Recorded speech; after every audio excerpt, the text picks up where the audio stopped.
Okay, we're back already. Although I forgot to change the title before doing it, but whatever. Okay, let's see here. Gotta switch a few things around in OBS. Alright, let's do the quest to unlock our, like, player housing. 'Cause I don't know anything about it. I don't know how good the player housing is. I don't know what, like, your customizations options are, and I'm curious, so hopefully that doesn't take too long to unlock.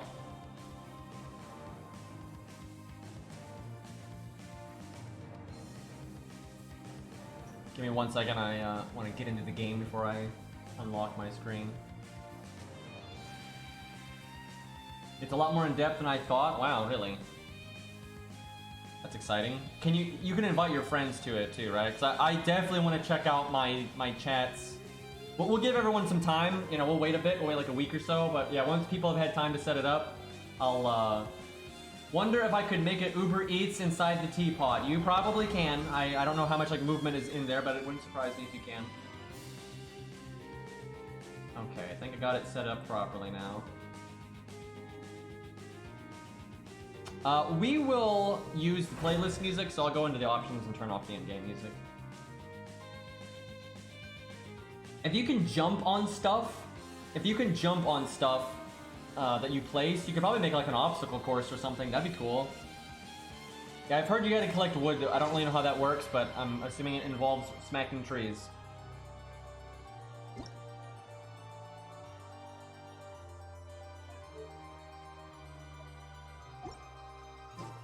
Okay.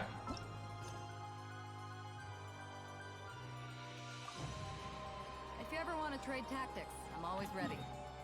So I saw the added voice lines for if you're in the rain, and Bido's voice line while you're in the rain is pretty funny.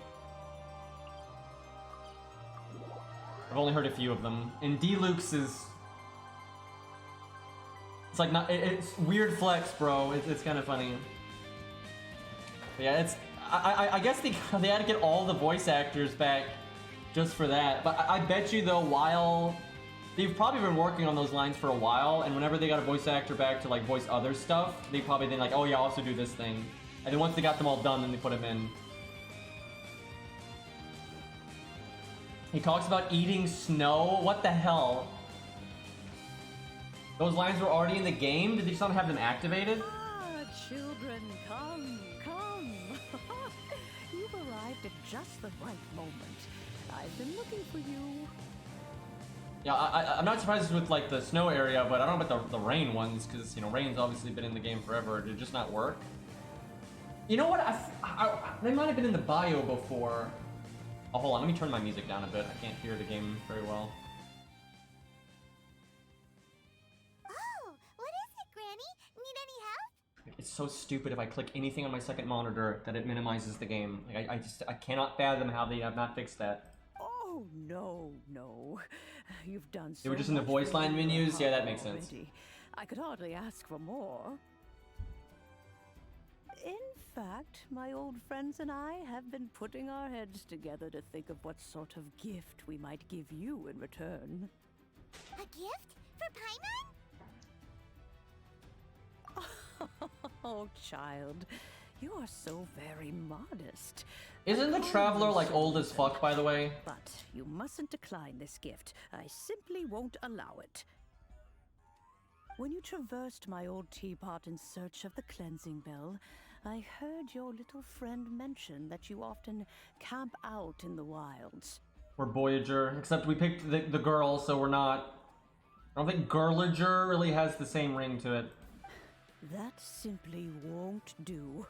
Especially since I imagine you still have a very long Well, they gotta be way older than 500 years, because your twin has been in the world for 500 years. But you were old before you ever made it to this world in the first place. So they're significantly older than that. Fortunately, I have not yet grown so old as to see my subspace. Well, our character was in hibernation for like those 500 years, but your twin wasn't. Like, from what I understand, they were old before you ever even made it, you know, to the weird god that turned us into a rare prism. Oh, did my friends never mention that to you? Well then, I guess that means right now our twin is 500 years older than us in terms of experience, not necessarily in how actually old they are, but... Illumination, if you will. I will not go into too much detail, but subspace creation is the ability to create a small, autonomous pocket world. The teapot that you entered previously was a little trinket created using that ability. So, in the eyes of an Adeptus, creating a magic teapot world is just child's play, huh? Did someone say child? Indeed, the teapot is nothing to boast of. One such as myself must depart from this realm to create a world of one's own. Rex Lapis, on the other hand, moved mountains and seas. That is what one might call an exercise of true power. Well, like, for example, let's say the travelers are like millions of years old, then 500 years is such a nothing burger that, you know, it doesn't mean anything. But let's say they're like 3,000 years old, then 500 years is kind of significant, right? So it's kind of hard to say. But that's enough nostalgia for now. The gift that I have prepared for you just requires a few final materials. Okay, chat. To add What would you rather finishing have? touch. Keep the traveler kind of vague and doesn't have a defined personality, you know, like self-insert, let's be real here. Or would you like them to like really flush out the traveler and actually have them talk instead of Paimon and like really go in, as time goes on you really learn about them. I'm very much in the camp that, you know, making them an actual character would be way better. I just never care about self-inserts, and they never work. I never feel like I'm a self-insert ever, right? So yeah, I would much rather they have their own personality and, you know, they explore like what their backstory is and, you know, get some cool shit going on. That's right! Finding stuff's what we're good at, after all. They're kind of doing both. Yeah, they kind of are, but which doesn't work very well in my opinion. Oh, settle down now, children. There's no need for you to go running hither and thither. I have already found a fleet-footed youngster to prepare what I need. I mean, Tales of games don't even have self-inserts. What's more, I doubt that you would know how. Oh, you mean you don't play Tales of games to self-insert? I like watch. Okay, I was confused for a second there. I get it now. Excuse me. For starters, I require some shimmer soil from the banks of Dihua Marsh. Back in the day, it could only be found where the glazed lilies thrived most profusely. You would have to dig downward, following the roots of the glazed lilies. So go to my map If objective. you're Got lucky it. enough, you just might find a small patch of shimmer soil there. But almost no one has been able to find shimmer soil in this manner since Dihua Marsh came to be the way it is today. Like the grass just covering our face for a second there. Even more difficult to find is smaragdus jadeite, which must be chiseled from the rock of the chasm. Or so it used to be. Ever since the Blackcliff Forge opened for business, they've slowly but surely stripped the mines all but completely bare of it. So why can't she be playable? Right? Like, yeah, you need maybe up the poly count here and there and give her like cheeky magic abilities, maybe some teapot stuff, right? Like, why not? That'd be cool. It's super different than the other playable characters, so like, can we... what I'm getting at is, can we have some goddamn variety with the fucking characters? In any case, Old characters are awesome. Have people not realized this by now? It's like old characters can be really cool. You get to have like a perspective that other characters don't have. Look how popular like Anna is in Overwatch, and, you know, I don't know, Merlin, right? And, you know, Gandalf, and like that kind of character is generally popular, right? I don't understand why they're so rare, because rarely are they poorly received. So it's just so strange to me that they're so rare. Goodness knows if that child will succeed in finding these items. Well, since you're an Adeptus... Yeah, most of the Adapti I think are so fucking lame, but yeah, she doesn't bother me. She's They fine must for the be an most part. Adeptus too, right? I mean, I suspect a lot of people have said they want more variety in the character design, so I hope we get that. Yes. I suppose she does count as an Adeptus. She counts? How come there are so many Adepti in Liyue Harbor? We seem to bump into them all the time. It feels like even when you go out to eat, you could be sitting next to an Adeptus and never even know it. Oh, maybe so. Who can say? A fair few of my old friends are rather fond of mundane mortal life, after all. I'm back, Granny. Oh, I don't believe we've met. Ah, allow me to do the honors. This child here is Yanfei. I guess that's She's the new one character. that runs some errands for me. Yanfei, I believe you've already heard of the traveler and her traveling companion. Of course, who hasn't? Much has been written about you in the Millilith's records. That is a weird hat. You became one of Liyue's most wanted after the Millilith marked you Also, as a what is with the suspect following sleeves? the incident at the Rite of Dissension. After which, you fought off the Millilith at Julian Karst and made contact with the Fatui. Can we like have a new main character that's like optional? Like you can pick where you come from and like you can be a Fatui instead? Wouldn't that be nice? Before finally defeating an ancient god together with Granny and her associates, and subsequently being cleared of any and all suspicion by the Chiseng. What a shame. A shame that we didn't meet sooner. If we had, well, I can't say that I would have been able to clear you of suspicion immediately, but it certainly would have been less, embarrassing for you. I mean, that whole ordeal, I think was more embarrassing for the harbor. I did not gain a good opinion of this place, but anyway. Allow me to introduce myself once more. I'm Yanfei, a legal advisor. Got a legal problem? You can come right to me. Oh, yes, here's my business card. She's a You'll find fucking it has my lawyer. contact details and office address. Keep it handy. If you have an urgent issue, just leave me a note at this address. Oh, and I almost forgot to mention, I offer a very generous discount for first-time customers. We might have to do the hangout quest tomorrow just because I don't know if we're gonna have time, but we'll see. All right, Depends on how long Yanfei, this is, I all suppose. right. Let's get to the business at hand. I do not think these two are in any dire need of legal assistance at the moment. I mean, there's a few people I wouldn't mind murdering. I mean, what? You'll have to excuse Yanfei. She's always been like this. Ever the talkative one when it comes to her own affairs. Paimon was gonna ask the same question. You seem really different from the ones we've met before. An Adeptus? I guess. Kinda. My old man said he was one anyway. He mentioned that he once campaigned with Rex Lapis for a long old time, and then after that was all over, he went back and married my mom. They had me, and once I was all grown up, the two of them upped and left on a journey, leaving me with Granny here. What the fuck? Yeah, that's good parenting. Well, that's a bit casual for an Adeptus. Aren't you guys supposed to sign solemn contracts to protect Liyue Harbor and all that stuff? What do you mean he just went back to get married? Well, my dad did say that he'd talked it through with Rex Lapis, and that he was fine with it. Even contributed towards the wedding gift, apparently. Anyway, let's not dwell on that too much. So, Granny, I've gotten a hold of most of the stuff you asked for, except for Smaragdus Jadeite. I couldn't find any at all. The chasm's been sealed off, and there's just no way in. Couldn't secure I mean, the does she like documentation bombs? either. Looks like the Ministry of Civil Affairs is serious about keeping it strictly locked down. Is that so? But Smaragdus Jadeite is really rather essential. Yanfei, are you sure you can't find some other way? They have helped Liyue greatly, after all.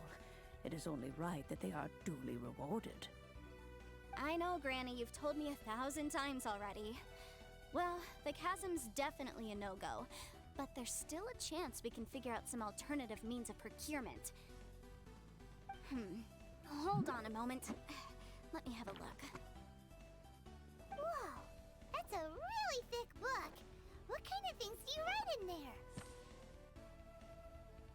Commercial consultancy. Or Snezhnaya. Ah, found him. Krustle.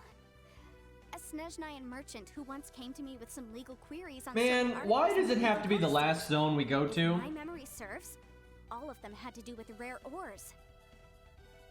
He mentioned that he was considering acquiring some Smaragdus jadeite to make hairpins, and wanted to know if there were any legal ramifications that he should be aware of. Said he was planning to sell them in Snezhnaya. So, I guess I'll go look for him.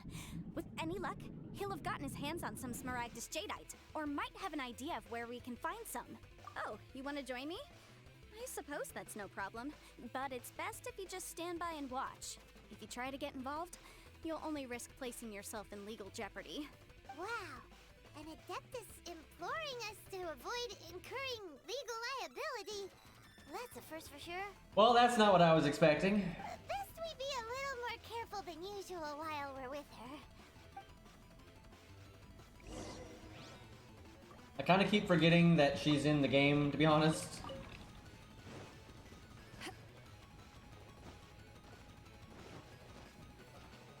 Just grab these flowers real quick. I don't even need them, but you know, someday.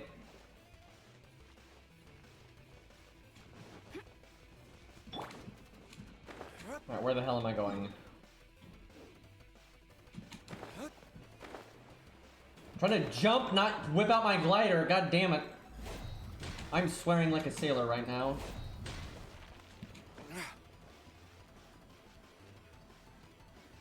I've said this before, but this is like the silliest thing you can ever do on Bido. It just looks so dumb.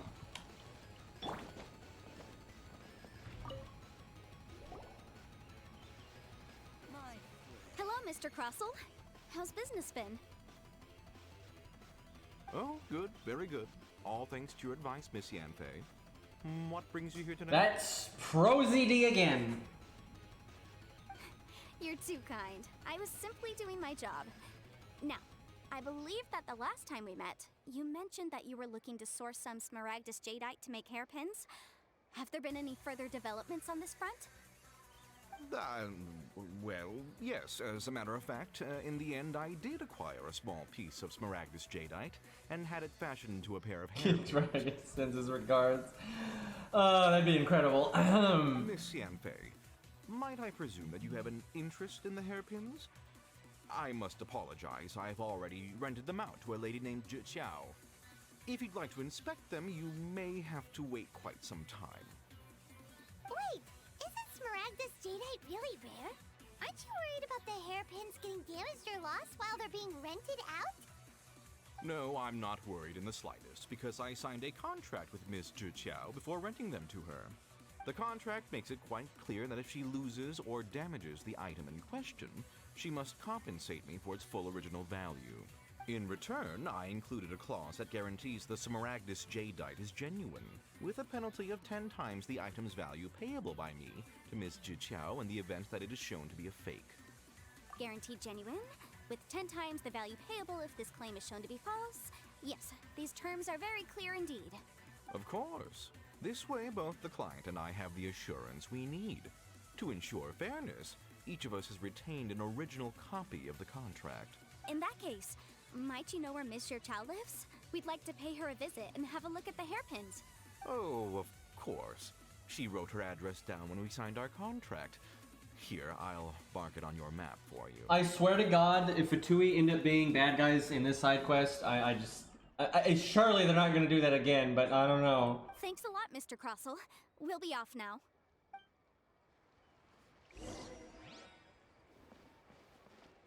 Sometimes Genshin Impact feels like a Scooby-Doo episode, and the Fatui are the baddies.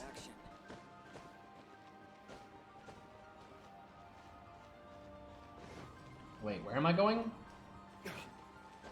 Guess up? Game, please.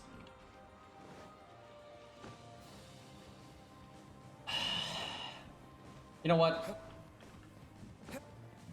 Damn it.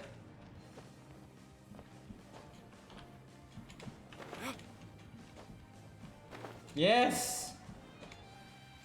No! The fuck is going on? Okay, well, here we go. Oh, whatever shall I do? She broke it. Yes, That's me. Is there something I can help you with? How do you do, Monsieur Chow? We understand from Mr. Crossell that you recently rented a pair of hairpins from him. My associates and I are very interested in them. Would you mind letting us take a look at them? The hairpins? I can't lend them to you right now. I've lost them. Find. I don't know how it could have happened. I always kept them right by my side, and I hadn't even worn them yet. I swear to God, if like this is like a thing where he signs the contract and then he sends a thief to steal them so he gets the money or some shit, I'm gonna be like, God. I spent so much money. Don't do that. If I have to pay their original value, there's no way I could come up with that amount of money on such short notice. My family is in the ore business too, but business has been suffering ever since the chasm was sealed off.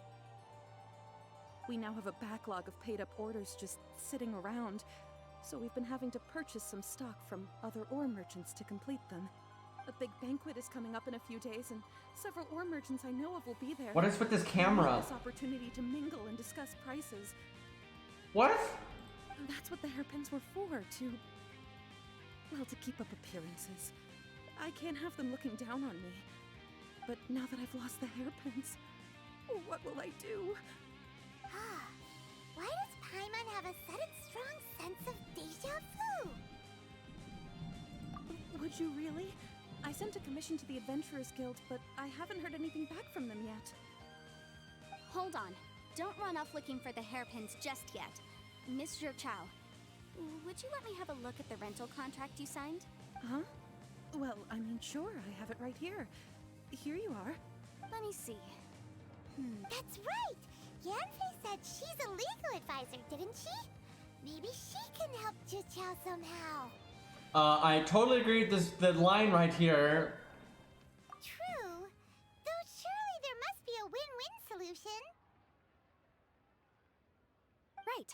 I finished reading the contract. The terms are very clear, and they do indeed stipulate that you must pay Mr. Crossell the original value of the hairpins as compensation for the loss. Furthermore, the contract also expressly states that the amount of compensation must take current market prices into account. And given the rarity of Smaragdus Jadeite, I fear that the final amount of compensation may end up being significantly higher as a result. Even higher? Oh, no. Uh-oh. Juqiao looks like she's about to faint. However, all of this is assuming that it is indeed genuine Smaragdus Jadeite that was inlaid into the hairpins. This just feels like a really contrived story right now. I don't. Why are we even involved in this? And also, what the fuck does this have to do with the teapot? And I just feel like it's gonna be a Scooby-Doo episode where it's like, oh, it was all the Shiznaya guy all along, right? Like, everything about this is bullshit. They're like wanting you to side with her just cause, even though why would you even care, right? There's no reason to be on her side in any way, but they're kind of just pushing you that way because the story wants it to be that way. And of course the merchant guy is gonna be up to no good or whatever. God. Did you really have to pause before saying that part? Anyway, the hairpins are lost, so how exactly would we be able to find out if the jadeite is genuine or not? Whichever way you look at it, we've got to start by finding those hairpins. Split up, gang. Except that if we found the hairpins, there'd no longer be any need to check whether the jadeite is genuine. God, Scooby, can you find the footprints?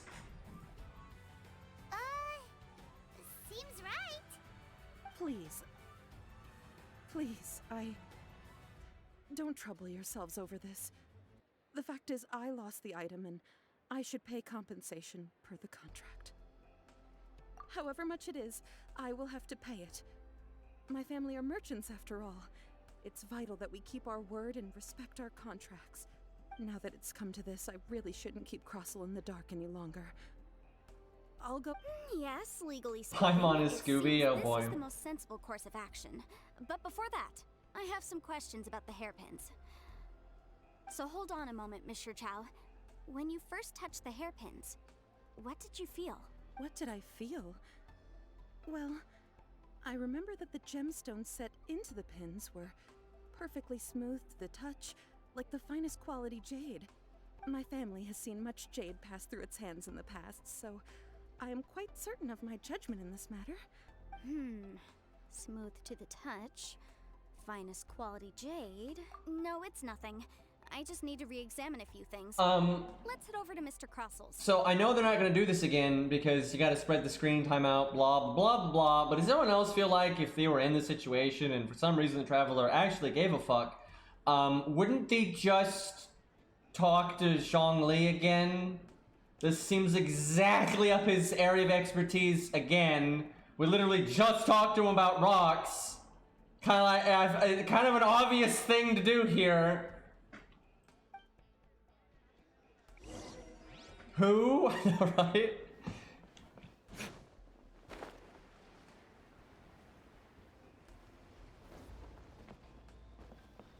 So I want to point out the whole plot line they got going on right now with the whole gods and civilization blowing up and all that. It's pretty interesting, and I'm actually like, you know, I want to know more, but I feel like they're going to drag it out to the point where it's going to lose its charm and be stupid and annoying, but we'll see. I was really annoyed that they didn't do anything with, like, that was so dumb in that last quest, how, like, it's like, well, nope, can't tell you anything, and I feel like they're just going to not touch on it again for a while, but we'll see.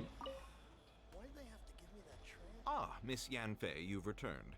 With Miss Zhiqiao in tow, too, I see. How are the hairpins? I trust you're quite satisfied with them? About that.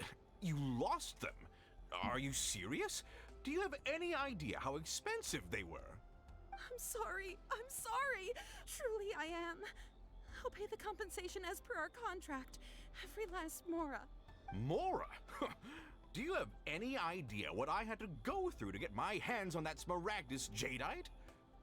I just don't... Forget it. Talking won't bring them back. Since Miss Yanfei is here, I suppose we can just have her estimate the amount that needs to be paid. No problem. But before I can give an official estimate, I'll need to do a little market research. Ah, yes, and if I may just confirm again, it was in fact genuine Smaragdus jadeite inlaid into the hairpins, correct? It's just so obvious what they're doing here. Of course. Genuine article guaranteed, or I pay back 10 times the value. All right, understood. I'll conduct some market research, and once I'm back, I'll provide an official assessment of the sum owed by Mr. Chow in compensation. Please wait. Thank you very much.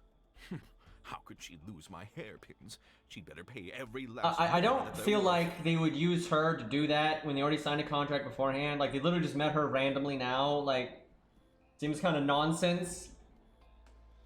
Looks like I'll have to find some way to raise that money.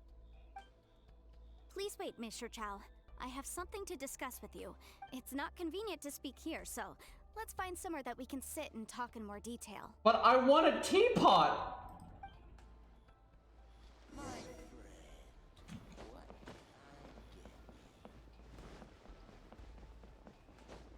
So, do they always make the Russians bad guys in video games? Because I kind of feel like they do, by the way.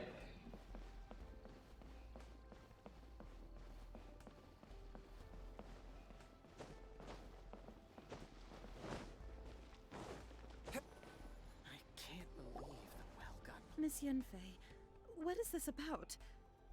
Are you here to tell me how much I owe? No. What I wanted to talk about is, there is a chance that the ore inlaid on those hairpins may not be Smaragdus jadeite after all. Whoa. Just, whoa. I didn't respond to this immediately because I did, but why would she say that? Not her, the other lady. Like, we just talked to her and we said, hold on a minute, let's go somewhere else, we need to talk for a second. And then we get here and it's like, what's this about? You're telling me the price? How would she be telling you the price? She just said earlier that she needed to go do market research. She blatantly hasn't done that because we just walked here. And she just said that, like, why would you say that? It's like they expect you to have, like, stopped playing the game and come back an hour later and forgotten what's going on. That would, like, who the fuck would say that in this circumstance? That stood out so much to me there. Like, what the fuck? Like, of course she's not here to tell you the amount, Because she just said like 7 seconds ago that she hasn't done that yet. What do you mean? Are you implying that you already sneaked off and found them? Obviously not. I'm no adventurer, let alone a member of the guild. I don't run thankless, time-consuming errands for a living. Let's Wow. just say I made some deductions. Holy, okay, now we're just, I thought I threw shade. Jesus Christ. I don't know if Granny told you this, but Smaragdus jadeite is found deep underground and contains very concentrated elemental energy. If mere mortals come into contact with it, well, they'll be sick in the best case, and in the worst case, they could even experience a dramatic change of personality. What? It most certainly would not be smooth to the touch. That doesn't even make sense. Like, yeah, you either get sick or your personality changes. What? Like, Mr. elemental Turtle, rock, did you okay. at any time feel unwell while the hairpins were in your possession? No, not at all. I felt perfectly fine the whole time. Not even the slightest bit unwell. I didn't feel anything special at all, in fact. Now that is strange. I noticed earlier that there were elemental traces in Mr. Crossel's vicinity.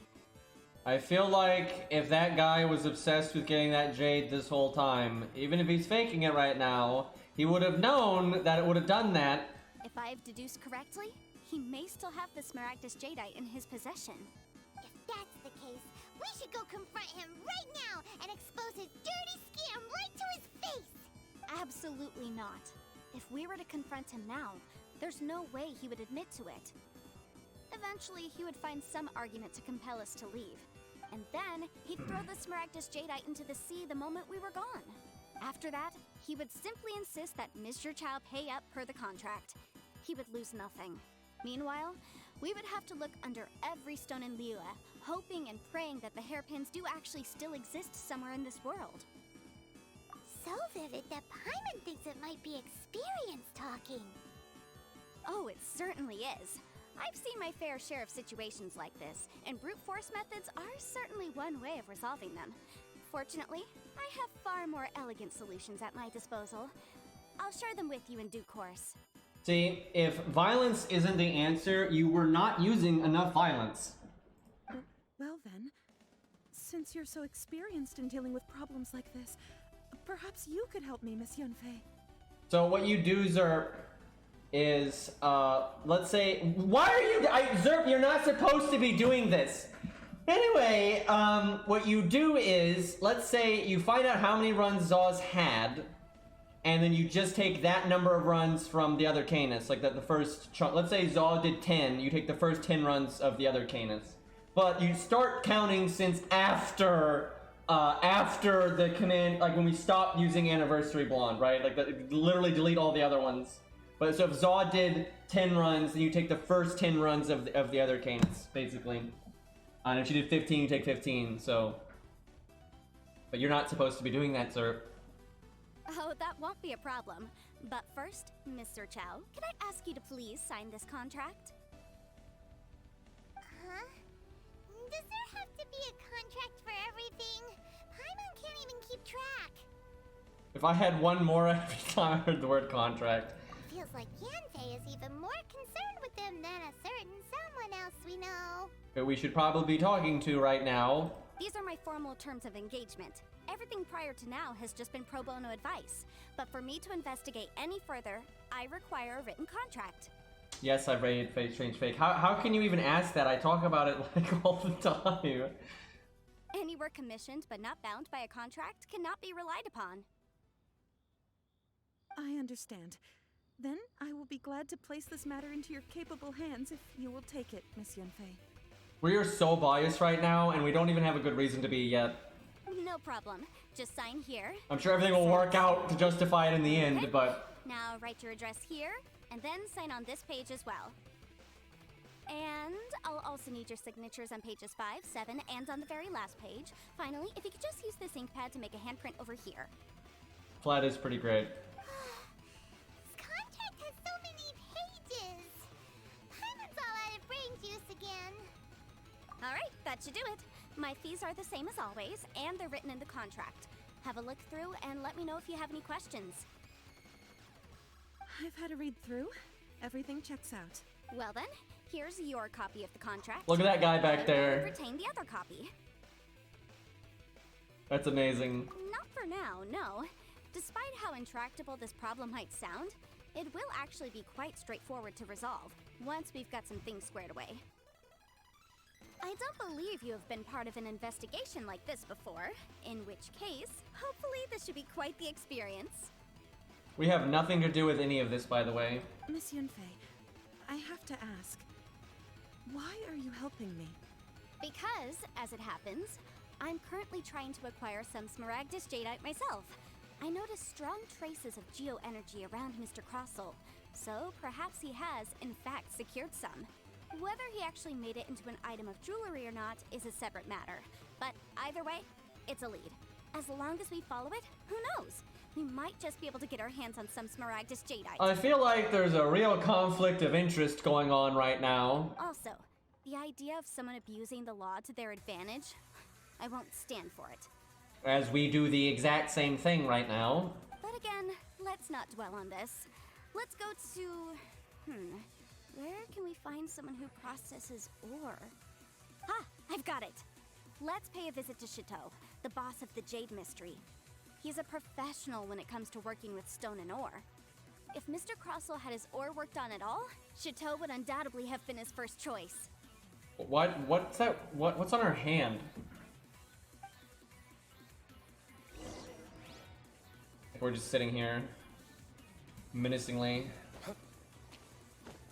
We're above the law. Scales? Huh. Command seals? There, honored customers. Welcome to... Oh! It's you, Miss Yanfei. Is something the matter? Was this the same voice actor he had last time we worked with this guy? I'm not sure it is. Surely not more spurious claims. It's been a while, that my though. jade betting is rigged and no one can ever win. Oh, I swear on all that is sacred. She like part dragon or something? No, nothing of the sort.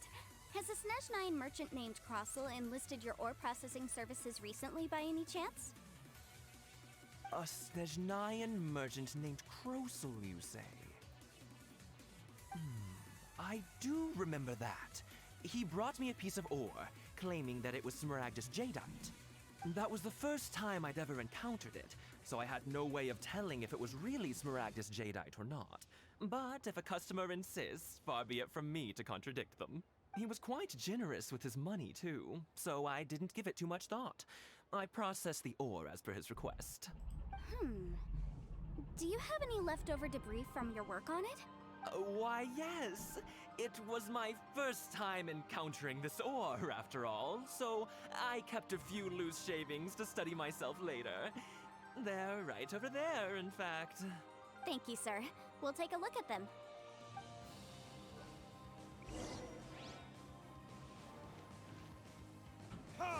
And then we just ruined everything. Destroying the evidence. Huh? If my eyes don't deceive me, the cross-sections and patterning suggest that these are Smaragdus nephrite shavings. Yes, it's not particularly rare, nor is it especially valuable. It's used to make jewelry all the time. I've heard it said that Smaragdus nephrite is in fact the outer layer of Smaragdus Jadeite, though no one's ever proven it. A thin layer of separation, huh? If you must see for yourself, try examining these shavings for traces of elemental energy.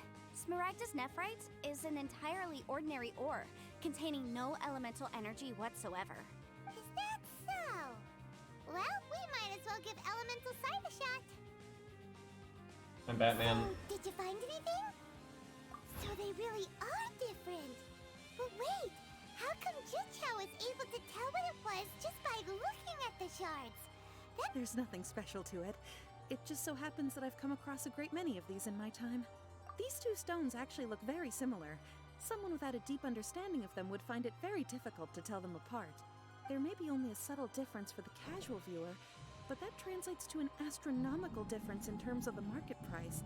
And, I'm sure, a significant difference in the cost of having them carved into shape. All right, let's focus up. We're going off on a tangent. But never mind, Shirto. Why would Mr. Crossell... Unusual actions have unusual reasons behind them. Let's take some of these shavings back to Chateau. I like how we didn't ask. Let's just take him. Miss Yanfei? Might I be so bold as to inquire, If you could just confirm for me once more, sir. Mr. Crossell did indeed claim that the ore he brought to your store was in fact Smaragdus Jadeite, did he not? Yes, that's right. I still have a record of the job with me, in fact. Here. It says quite clearly, 1 chunk Smaragdus Jadeite, uncut. Then I have no further questions.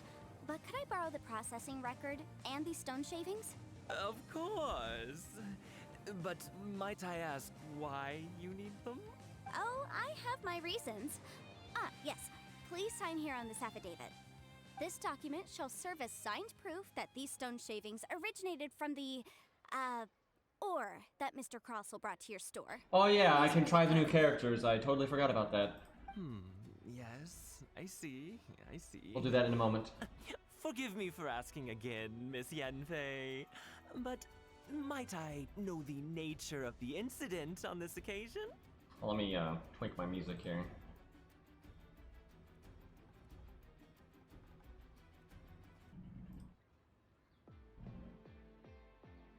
It was, I think I'm repeating there. I wouldn't say there's been an incident, just a minor issue. Thank you, sir. I'll take these with me. With this hard evidence to back us up, Crossell won't dare try to deny what he did! On the contrary, this is far from sufficient to build a case. We need to find something a little more compelling. If you want to make jewelry, you need a professional jewelsmith. Let me think. So, between her hat and her shoes, she kind of gives me a jester vibe. I don't think that's what they were going for, but, Jewelry. I like that, like, this super dramatic music, and we're talking about jewelry. Aha! Got it! Xingxi. She often helps people to find a jewelsmith. Let's go pay her a visit. Well, that was quick. How come you know so many people? Because lots of people come to me for legal advice every day. As you know, Liyue Harbor is the city of contracts. And contracts, well, I should say laws, are very important to us. But the amendments made by the Tianquan to our laws are unnecessarily complicated. How can I put this? It just seems like they're hard to understand and impossible to finish. As such, legal advisors like myself provide quite the popular service indeed. So you help them make sense of the law. But didn't you say that it's hard to understand and impossible to... Oh my god, you're rambling now! Yes, well, that's no Book. obstacle because I've memorized all the legal codices. Actually, that's not a book. You memorized them? You sound surprised. Knowing the law inside out is a legal advisor's bread and butter, you know? Oh, this has nothing to do with being an adeptus. I just like reading things. Again, with that casual tone. Well, that's that then. Let's go look for Xingxi. This is so much filler, I swear to God. I just wanted a house, man. But, now we're worrying about, like, jewel theft and fraud.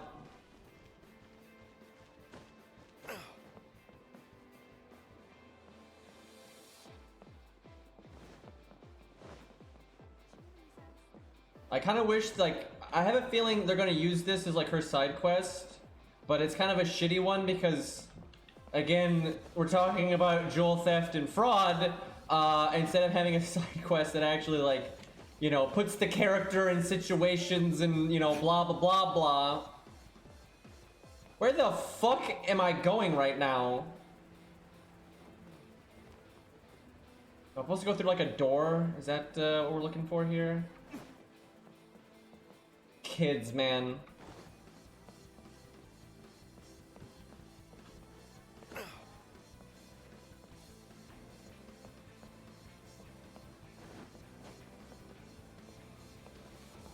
It's not as bad as Ganyu's side quest. It's not yet. Like, it's not that bad.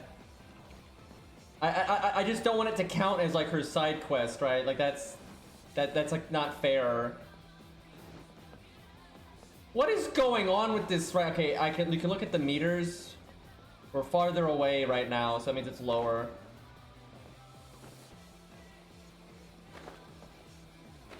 Oh. Oh, Miss Yanfei, it's you. Has something happened? Did the Have no further trouble from then on? Yes, of course. I'm just here to ask you a few questions. Yeah, I do kind of think it's going to, but we'll see. What I'm curious though is like as time goes on, they're probably gonna like give people more of a shake, if that makes any sense. Like you'll have people that have a side quest get a hangout, or people that got a hangout get a side quest, right? So as time goes on, they'll probably find ways to, you know, give people more of a focus that haven't gotten it, you know. Has a merchant by the name of Crossel... I feel like characters in this region are gonna have a really tough time though, because their main story's already done. So like a lot of opportunities for characters to have like trials and tribulations and character growth and everything is kind of already out the window, unless they do like an event that's really big and, you know, impactful. Like a lot of their opportunities like show characters off and have them have ups and downs and, you know, foes to fight or whatever. You know, that kind of already is over in this area, right? Because they're, you know, they're getting ready to move on with the main story. Although I don't know, I feel like they're gonna come back to this zone constantly because, you know, it's a Chinese game, and the zone is obviously very Chinese inspired. So we'll see. But I do feel like because a lot of like the characters here are just like now getting introduced for some fucking reason, and some of them actually haven't been introduced yet, which is really weird. They might get scuffed a bit, but I hope that doesn't happen. Crossel? Yes, I remember him. He's a merchant from Snezhnaya, no? The design of the hairpins that he gave me was Well, so intricate. two things. I have never complained about the amount of content in Genshin for the most part. I feel like, you know, they add a lot. I mean, like this patch added multiple bosses, although not very good bosses, but you know, and they added the housing system, and you know, like God, like generally, I'm used to FGO, right? FGO's over here doing like, hey, look, we copy pasted the same event for the 30th time content, right? You know, Genshin is kind of a way better, right? It's way better. But I have noticed, and this is just really obvious, that sometimes Genshin does. I really wish they wouldn't do this.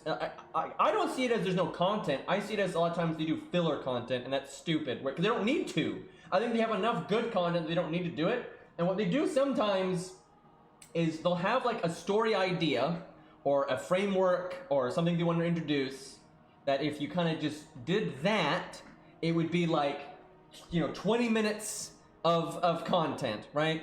And then they're like, nope, we gotta turn that into an hour and a half of just absolute dribbling, you know, nonsense, right? Where they're just like ranting about nothing. I think Genshin is really bad about that. It stands out to me like a sore thumb where, like Mona's side quest, holy crap, you're just like random nonsense for so long until they actually got to like what the story was actually about, right?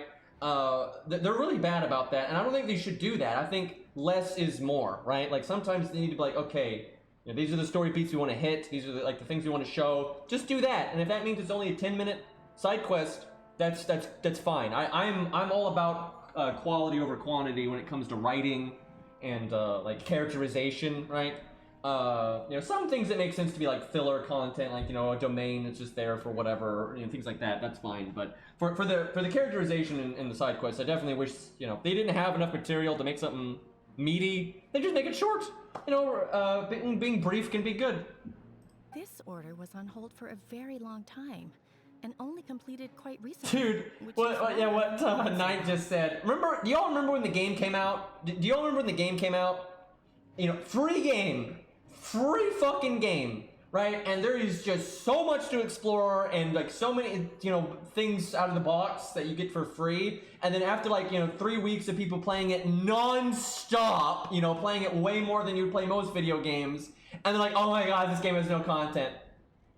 It's like, dude, you just got like hours and hours and hours and hours and hours and hours and hours of free content, and you're complaining there's no content. That doesn't make any sense.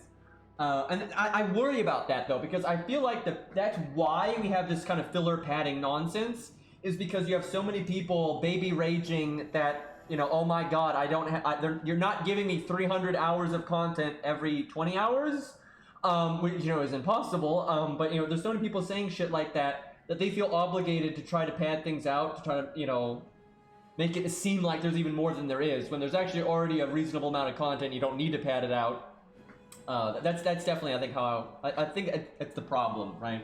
You see people acting like there's no content, and that makes them try to find ways to elongate it. Like they're trying to, you know, get more boom for their buck, but I don't think they should do that. I think that damages it.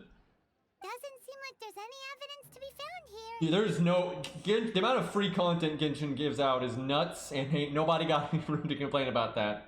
Like, never mind the story. Like, you know, never mind the... You can cut the story out of it. If you look at, like the zones, you know, how big the zones are, all the puzzles to do, and that kind of nonsense, the bosses, the domains, the abyss mode, you know, seriously, they're doing great. And, you know, maybe I'm a little biased just because I'm used to FGO, which is a shit show, you know, right? So maybe just, you know, the grass is greener on the other side, but I don't know. I think they're doing a completely reasonable job with that kind of stuff. Miss Inksy, I'd like for you to confirm for me once more. When Mr. Crossell commissioned you to find him a jewelsmith, did he or did he not assert that the material he presented to you that day was called Smaragdus Jadeite? Yes, I'm sure of it. The hairpins were made using many I'll expensive go get, like, materials, Elder and the Scrolls asking music price right was now. quite high, so we had to put this transaction on record with the Ministry of Civil Affairs. Mr. Crossell wasn't very familiar with the necessary procedures, so I filed it on his behalf. I get it. Russian guy's bad. I got it. I also kept a copy for my own records. See for yourself. The item is called Smaragdus Jadeite Twin Phoenix Pins. The inlaid gemstone is recorded as Smaragdus Jadeite. The document even has the official seal of the Ministry on it. Thank you, Sinksy. Now, could you let me borrow this document? And so another issue, though, I have with Genshin. Now, this, I don't think has anything to do with what we're just talking about, really. Hey, Poi, thank you for the nickel. Make a choice for me, A, B, or C. We'll go with B, for bastards. Anyway, sometimes I feel like they're afraid to like put in characters in a side quest or even a main story or an event that would be very applicable, and the only reason they don't use them is two things. Either they don't have access to the voice actors and they don't want to pay them again until later, or they're just like, oh no, we want to just make sure this is only about X and just focus on X and nothing but X. But I hope I speak for a lot of people, that one of the funnest things in RPGs and games like this and FGO and everything else is the character interactions, right? It's really fun to see new characters interact with old characters, right? Like, that's awesome. I actually really like that. So you want to see, like, you know, Kaya interacting with a new character and how, you know, they get along or don't get along, right? Like, that kind of stuff is awesome. And I feel like sometimes they kind of go out of their way to dodge doing that because, like, oh, no, we want to make sure we're focusing on this thing because, you know, this is about this thing and we don't want to, you know, put in the other thing. And sometimes that's fine, but I do feel like sometimes they're dodging, you know, reasons. Yeah, I liked Windbloom for that too. Yeah, I want more of that. That's the thing. I have felt like this since, like, the very beginning of Genshin. Those that have been following me for a while, I said this. After the main story in Mondstadt was over, I was like, I feel like they just started, right? It feels like we're leaving Mondstadt and we're not going to see much more of Mondstadt and they're barely going to touch on Mondstadt anymore. But, like, almost all of their character arcs were, like, in limbo. It felt like there was just so many more interactions you needed between, like, Diluc and Kaya and stuff. And it was like, just getting good, right? And, like, there's, like, so much they can do there. But then they're like, nope, that's that, and it's it kind of sucks. Sometimes I wish they would. And same for a lot of the characters in Liwa too. I feel like there's a lot more they could do with them and more interactions you want to see and a lot more. Well, I hope they just revisit these areas from time to time and they have, like, you know, like, new threats show up sometimes in old zones but sometimes in new zones too. Like, I really hope they find ways to, you know, keep moving these plots forward, because I felt like right was you were kind of getting used to the characters in Mondstadt, and you're like, oh yeah, I want to, you know, like, let's see these characters do stuff. It's like, and there's no more of those characters. It's like, well, god damn it. Sure, it isn't serving much purpose here anyway. Yeah, I'm sure Kaya will be used more later, but it's probably going to be a while. I felt like they had just introduced all the characters in an RPG. It's like, okay, now we're going to go do fun things with these characters. I don't know, actually, no, that's the story. It's like, well, shit. Nothing you need to worry about. Just a minor I think issue. that's going to be a huge problem for Genshin moving forward, though. I think it's going to be a huge problem, And one of the only ways they could really fix it is hiring a lot of writers and you know, more programmers, because they're gonna have the cast is just gonna get bigger. You're gonna have more zones, more kingdoms, more plot lines, and so far all of them feel unfinished, right? And I'm sure they kind of want them to feel unfinished so they can add on to them and add new side quests and new main story stuff, and that's fine. But I think it's gonna be really hard for them to keep up with the demand of like people would there's enough people that basically want a whole game just focusing just on the Mondstadt characters, or a whole game just focusing on the Liwa characters, and then that's going to keep happening, right? So that's going to be a problem. It'll be interesting to see how they handle it. It's going to be a real juggling act, and it's going to be hard because, for example, let's say eventually they do go back to Mondstadt and they continue those plot lines. For a lot of players, that was like 8 months ago, right? And they're, you know, doesn't flow very well, and that's going to happen for almost every zone if they're not careful. So we'll see. Why is everyone's first reaction always to assume someone or something is in trouble? I believe we have almost all the evidence Oh, we need. God. We just need to make one last trip. That guy. Let's go to Boo Boo Pharmacy to speak with Dr. Baiju. The weirdo with the snake? I do not like that guy so far. I hope he changes my mind, but I do not like him, and I do not like his design, which is unfortunate because he is the first fucking, you know, grass tree character, which is my favorite element by a landslide. But yeah, I don't care for him very much. I have a feeling it's going to be favorite element. It's not even in the game yet, and when it finally is in the game, I think I'm going to hate like the first 2 or 3 characters the ad for it. It's going to be so long before I get a character of that element that I like. But I tell you, when they finally add that, I'm going to be so happy. But God, it's going to be a while. Only he can provide an authoritative statement confirming that Smaragdus Jadeite is harmful to the human body. Once we have this final piece of evidence in our hands, we can wrap this case up.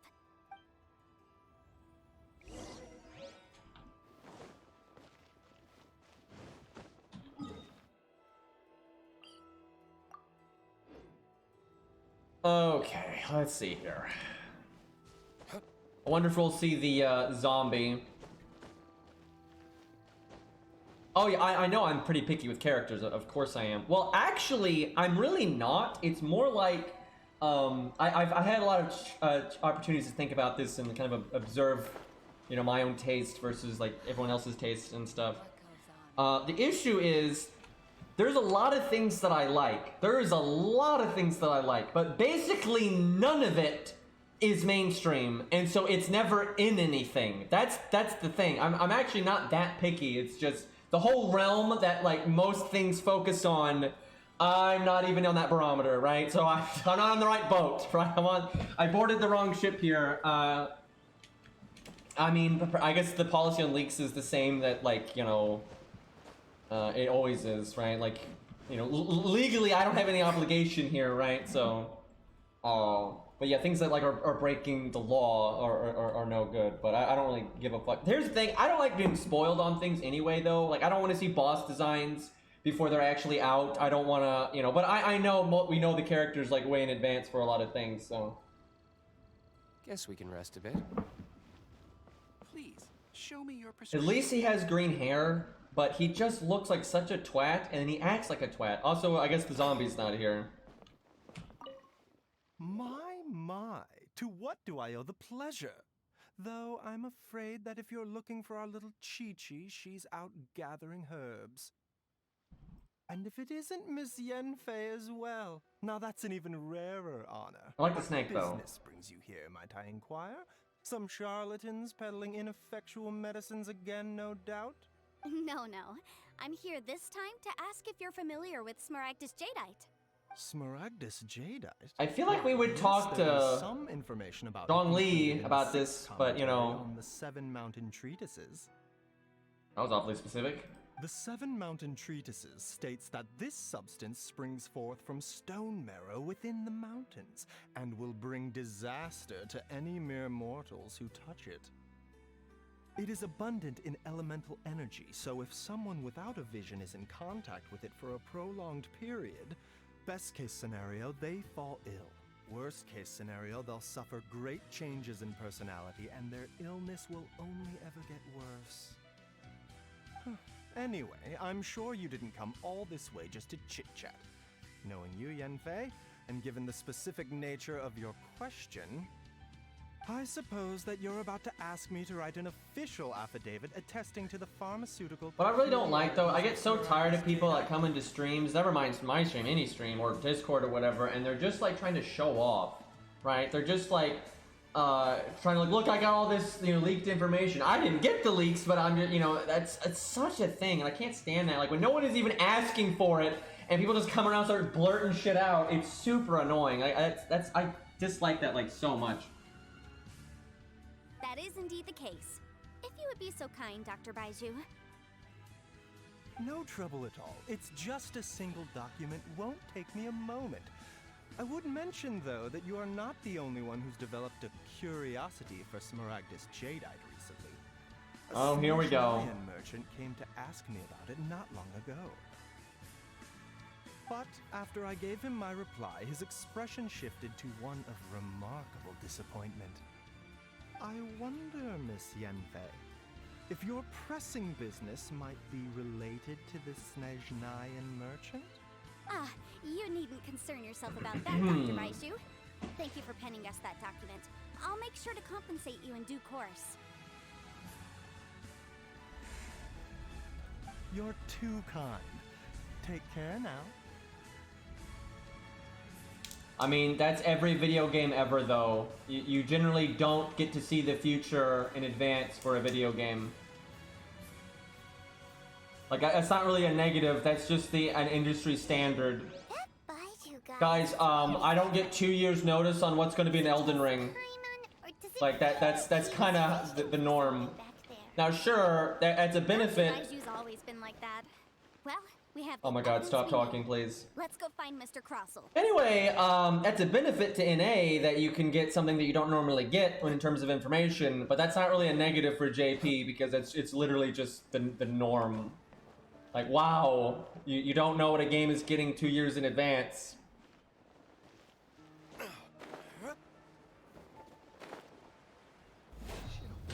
Elden Ring, is that a movie? I know, right? Miss Yanfei, have you finished your investigation? So another thing I have an issue with this side quest, though, to assess the compensation due is this is really left field, though. I mean, like, this is so disconnected from unlocking player housing. It's like they found a really arbitrary way to connect the dots.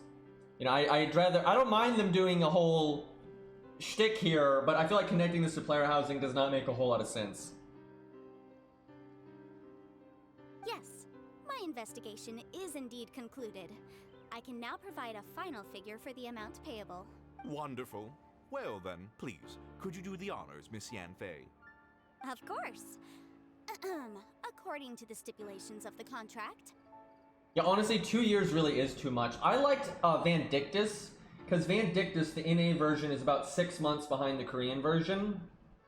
And that's like you know, you got enough time if you want to prepare or like build up materials in advance and things like that. But you're not like waiting forever. 2 years is just way too fucking long. I mean, 2 years is a long time. It really is. And yeah, so it's like, you know, Ushi's animation update. Now, animation updates a lot of times you get early, but if you don't, it's like waiting 2 years for that is pretty yikes. I think like the dream would be like, I feel like 3 or 4 months would be like the perfect amount. 6 months is a little long, but it's not too bad, right? But like 3 or 4 months would be like good. But like a week is not a lot of time, so. Mr. Crossell, you must pay Ms. Zerchow 10 times the original transaction price in Mora. Sure. Wait, what? The thing, me pay her? By the way, you didn't act. You have to actually prove stuff first. By the way, right now we have like a compelling case, but it's not like we've actually proven anything yet. Anyway, so for me with NA, there's just no world where I could play NA. There's just no way. Like, it's impossible. It's like, I'm not gonna wait 2 fucking years. Like, if I see a new boss fight, I want to fight the boss. I'm not gonna be like, oh yeah, I'll fight that in 2 years, right? Like, no. If they had command codes, I don't want to wait 2 fucking years to get to use command codes. I mean, that's just nuts, right? Like, if I really like a game, and this isn't even exclusive to FGO, this is pretty much any game that I really, really like. Now, if a game is like a side game, I don't care too much, then it's like, whatever. But, like, if there's a game that's like getting continuously updated, right? Like an MMO or a gacha game or, you know, whatever. you know, I'm always gonna want to, if it's something I'm super into, right? I'm super into it and like I'm, you know, really enjoying it. You're always gonna want to be at the forefront of content, right? Whenever they add a new character, add a new zone, add a new story, a new boss, whatever it is, a new gameplay system, you know, you want to be able to just, yeah, let's do that, right? Let's do the thing. No, it's wait 2 fucking years, right? Like there's just no way. It's completely impossible for me to main NA instead of JP. Like that's just way off the table for me. Not at all. According to my investigations and the Like imagine them adding the Green Knight and I have to wait 2 years. It's like I don't think so. Like I can play NA as an ult, sure. Out to Mr. Chow was in fact Smaragdus Nephrite. And like what I just said is not like some universal standard, right? That's my standard. But like for me, that's like hard, you know, that's unwavering, right? There's just no world where I would play NA.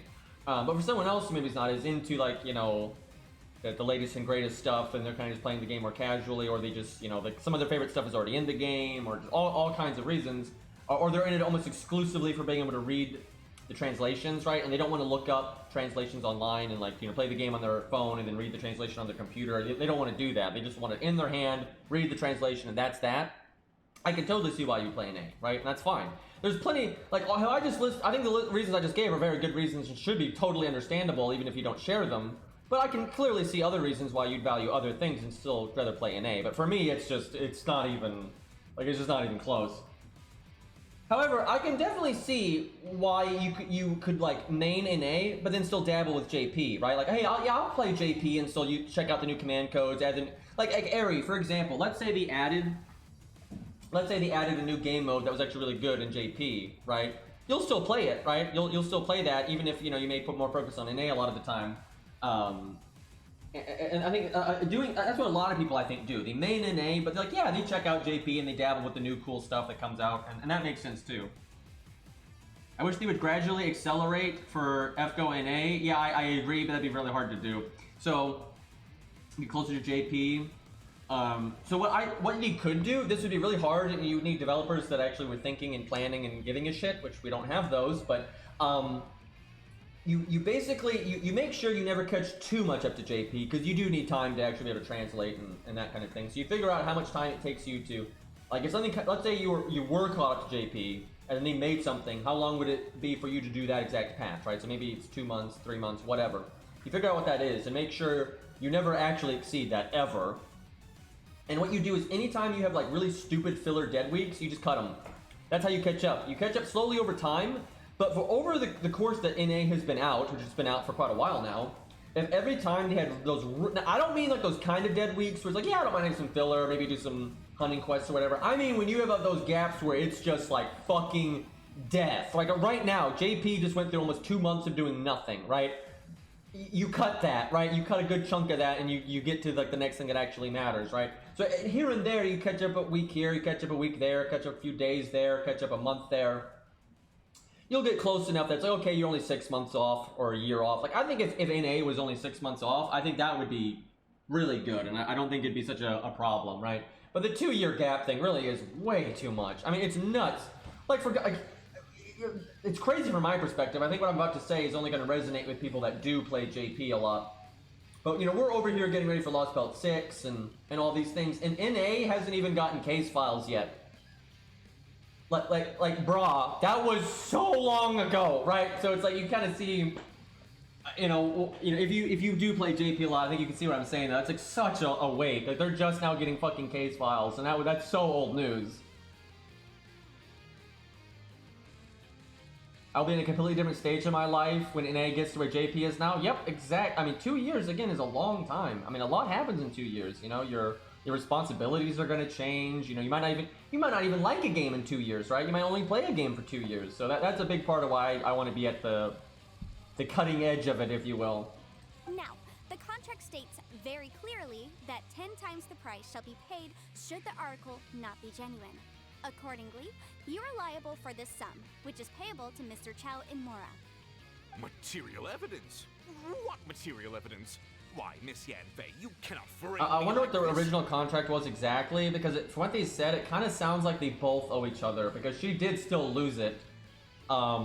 So it kind of says you should both pay each other. Like it's not genuine, but it still said you know, if the item is lost, you have to pay it back. She would have to pay very little, I would expect, but who knows how it's worded. It might be void if, you know, it wasn't genuine, blah, blah, blah, blah. I spent a huge sum to obtain that Smaragdus Jadeite, and I played case files when I was in high school, and now I'm in college. Yep. Indeed. Only a testimony from an expert witness involved in the processing of the ore can serve as an authoritative assessment of whether it is genuine. Traveler, please produce the evidence in question. Why are they trying to make this like hard, and why is this is not even our job? So the pharmacy was the snake one. I have no idea which one of these it was. I don't remember. And I don't even care. This is so arbitrary right now. This is a processing record from the Jade Mystery, along with I guess I got it right. and an affidavit signed by the business owner Chateau. Seriously? I mean, at this point, I don't need any help here because I recognize the bottom one, and then the other one is the only one left. So that's so random, though. Like that's not even our job. And like you think she would tell you, hey, organize these documents, right? And you could be like yes or no. It's so random. In any case, Smaragdus nephrite is the outer layer of Smaragdus Jadeite. So I had him cut away the nephrite. He returned the valuable Jadeite core to me, and some nephrite samples remain in the store. What am I missing exactly? That's an unsubstantiated belief. Well, your claim that my ore is fake is just as unsubstantiated. And we are here to talk about evidence, aren't we? I feel like we should be in a court right now. Looks like our first piece. Also, he's not wrong. I thought of that immediately when you were talking about that before. That doesn't make sense. He literally said the one ore was like on the outside of the other ore, so it makes sense that the carvings would be the other ore. That's not even weird. Like that's literally reasonable. Hard evidence, something legally binding. We have just the thing. Show him, Traveler. What are you? That's so stupid. Like you didn't say anything that had anything to do with the other. That's so dumb. I am questioning your legal credentials here, lady. Like you didn't even point to either one there. Seal, after all. It shows that the ore inlaid on the pins is indeed Smaragdus Jadeite. Objection! Evidence didn't work either. And this guy's getting more belligerent by the second. You know, you could be right. Perhaps the hairpins are the real deal after all. Of course I'm right. All the evidence shown supports my story. Well, hang on a moment now, because I do recall one final piece of evidence. This really is Ace Attorney right now. Also, I feel like we're supposed to be in court right now. Traveler, would you do the honors? This shall serve as decisive proof of our case. What's this? Smaragdus Jadeite springs forth from stone marrow within the mountains and will bring disaster to any mere mortals who touch it. Sustained contact with Smaragdus Jadeite over a prolonged period will, in less serious cases, cause a mild malady, while in serious cases, the patient may suffer a dramatic change of personality and fall seriously ill. Mr. Crossell, were you aware of these peculiar properties of Smaragdus Jadeite? I had no idea. No idea, you say? I'd guessed as much. But for you to have rented out such a dangerous item, I'm afraid that this falls outside the scope of my work, but within that of the Ministry of Civil Affairs. However, I'm sure that the Ministry will be relatively lenient considering that, as you say, you were ignorant of the danger you posed. Don't worry, Mr. Crossell. I will make sure that all the evidence presented here will be handed over to the Ministry. I trust that you'll give them your full cooperation in their investigations. What? Wait! I knew. Oh, so you knew? Oh, dear Mr. Crossell. But if you knew of Smaragdus Jadeite's dangerous properties beforehand, why would you... Huh? No, The hairpins aren't actually inlaid with genuine Smaragdus Jadeite? Is that what you were about to say? You do understand, Mr. Crossell, that this means that you will have to pay Ms. Sir Chow 10 times the original price in Mora? Mr. Crossell, your answer, please. Yanfei's seriously intimidating right now. It's like she's a different person. I admit it. I confess. The ore I had inlaid on those hairpins was Smaragdus nephrite. But I'm a victim in all of this too. I invested a great deal of time and money into acquiring that small amount of Smaragdus jadeite, in the hopes of turning it into a piece of jewelry that would fetch a fine price. But after receiving it and carrying it around for a few days, I started to feel extreme discomfort. I couldn't sleep a wink or eat a single bite. I was in a constant state of agitation, too. I went to Boo Boo Pharmacy to get myself checked out, only to discover that this sort of stone cannot be worn as jewelry. But how could I let all that money go to waste? That's why I had another pair of hairpins made from Smaragdus nephrite, which is almost indistinguishable from Smaragdus jadeite. I kept the real Smaragdus jadeite in a specially made box. I daren't touch it again. I was worried that someone would see through it, which is why I only dared to rent them out, not sell them. And then to top it all off, Zhiqiao lost the hairpins after I rented them out to her.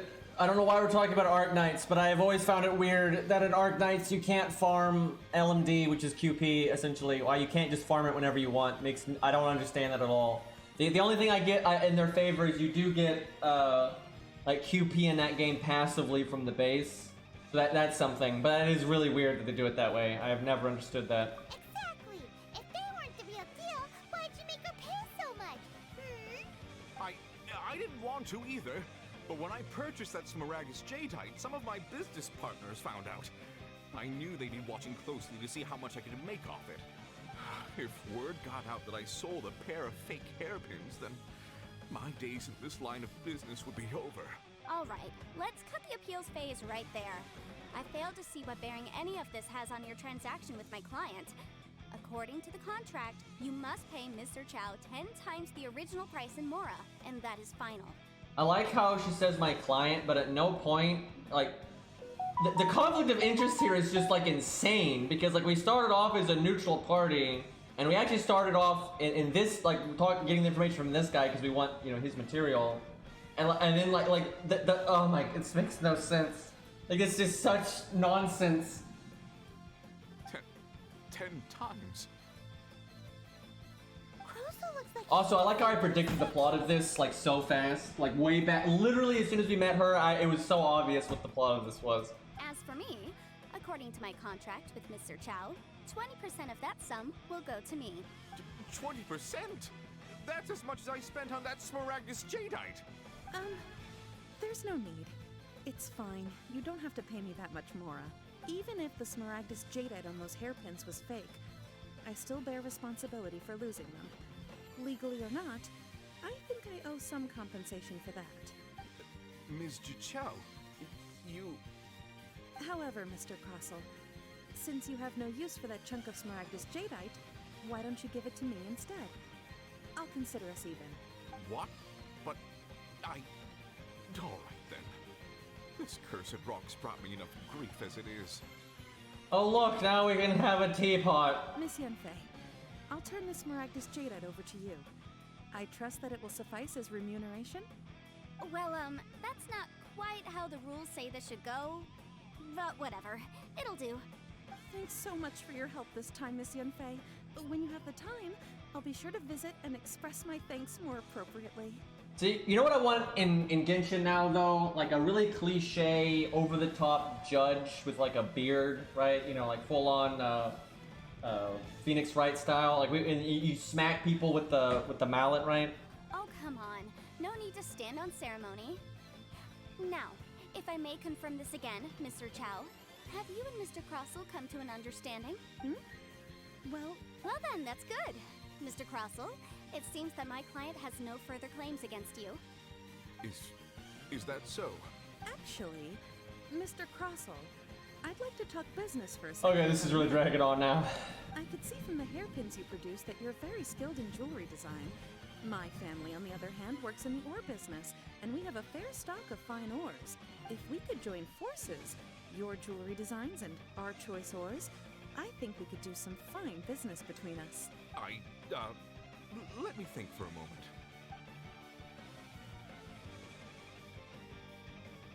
Well, that's that.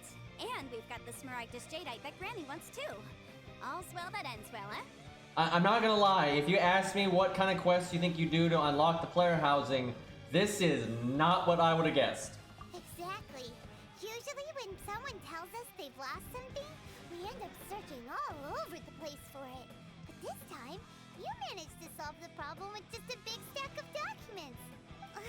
Even though the solution didn't involve actually finding the hairpins. The right solution depends on your perspective on the problem. The objective of my client, Mr. Chow, was to reduce her liability to pay compensation. So, rather than looking high and low for some hairpins, proving that the rented item was nowhere near worth what the vendor had claimed it to be was the more efficient solution. Although, realistically, we had no idea of actually knowing that it was fake to begin with, but, you know, plot armor. An Adeptus. Speaking of, you took part in that battle, didn't you? This was very Scooby-Doo. You would have heard what Granny said. Liyue Harbor is now a city ruled by humans. The title of Adeptus means precious little to me compared to my job as a legal advisor. In any case, that's a good stance, though. That the Liyue Harbor of today needs legal consultancy far more than it needs adeptal powers? Paimon can think of someone who would definitely disagree with your reasoning. Well, since we got what we came for, it's time to pay Granny a visit. I mean, I think Tesla would agree with that statement, so...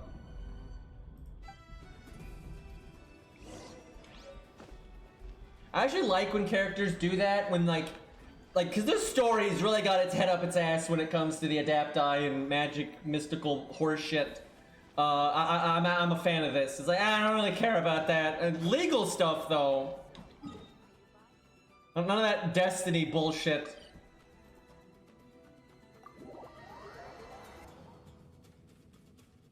As soon as we're done here, we'll do the trial thing. I completely forgot you could play the characters. Free loot! It's because they added a million things in this patch, so...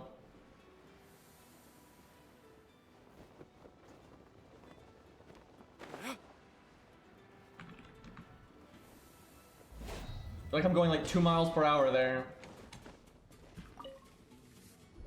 The real winner of this quest. You've returned. How did it go? Were you able to find the Smaragdus Jadeite?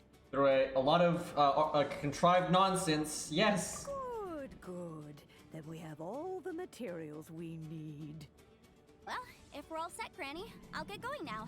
Got a ton of clients waiting for me back at the office. I'm pretty interested to see what your options are with this. All right then. Go see to your business. Granny should be able to handle the rest. I'm off then. Bye! Oh yes, Traveler. Make sure you don't lose the business card I gave you. I've been looking into the laws of other nations as well. If you should ever bump into any trouble with the law, come find me directly. Regulars get discounts too. Come now, child. Are you leaving or are you not? If you have no wish to leave, perhaps you'd like to help me clean my teapot. I'm leaving! I'm leaving! Pretty sure that was her way of saying get the fuck out of here. That child. Goodness knows where she learned to be so rambunctious. Her father was hardly so riotous or fond of talking nonsense back in the day when he stood beside Rex Lapis. Ah, indeed she is. Liyue has changed, and the Adepti must also learn to change. Yanfei might be overly garrulous, but she is also the most intimately acquainted with the city among us all. She's a boomer. Ah, Liyue is not the same place I once knew. All right then. Let us speak of this no more. Wasn't it the lightning chick that was all Tesla mode? I could get behind that, except she was only in the story for 7 fucking seconds, and then, like, never again. And then, you know, like I said, the main story's over here, so... Oh, Paimon's so excited! How is it made? It is but a single teapot. It shan't take long at all. Just wait here for a moment. I guess they're gonna make this in like a trinket thingy.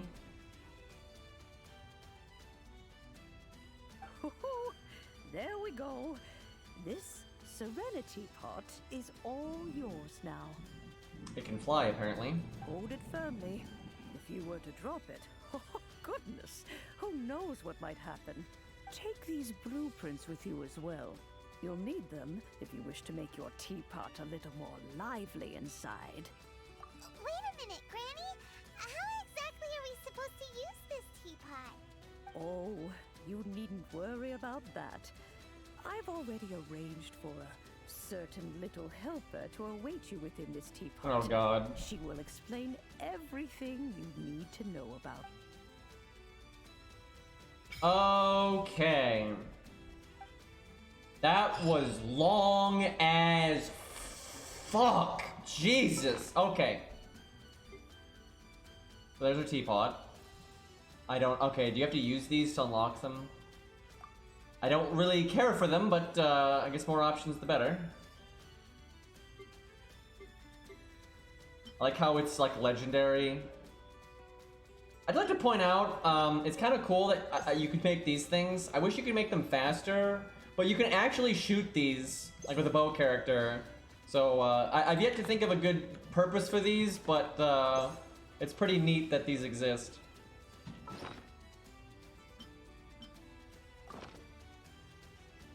Wait, hold on. We're gonna use this thing. Let's go somewhere. I know it doesn't matter where you are, but gotta get in the right side of the map here.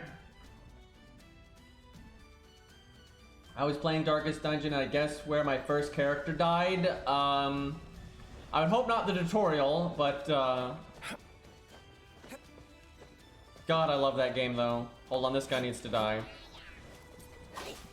Let's light it up. I'm going in. Oh my god, I'm just trying to use the teapot. You can't run. Stop fidgeting! Let's light it up.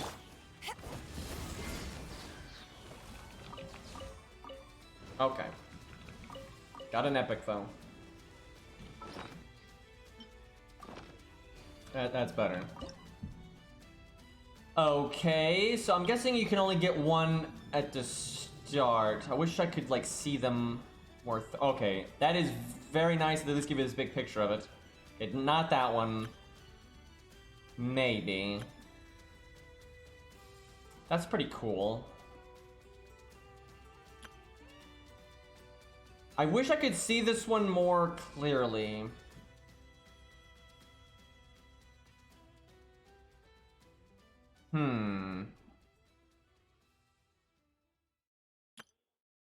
You can use them all eventually. I kind of figured only one for now. It's definitely one of these two. I prefer the one that's the most Mondstadt-y, but neither of these, like, I mean, kind of this one. This one's right out, though. Like, that, just so much snow on that one.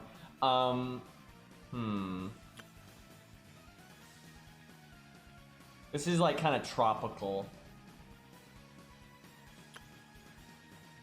Like, the idea of this one I really like, but I swear if all the mountains are like the mountains in Liwa, I'm like, just no. So it's... The safe bet is definitely this one. Because, I mean, tropical islands are kind of cool.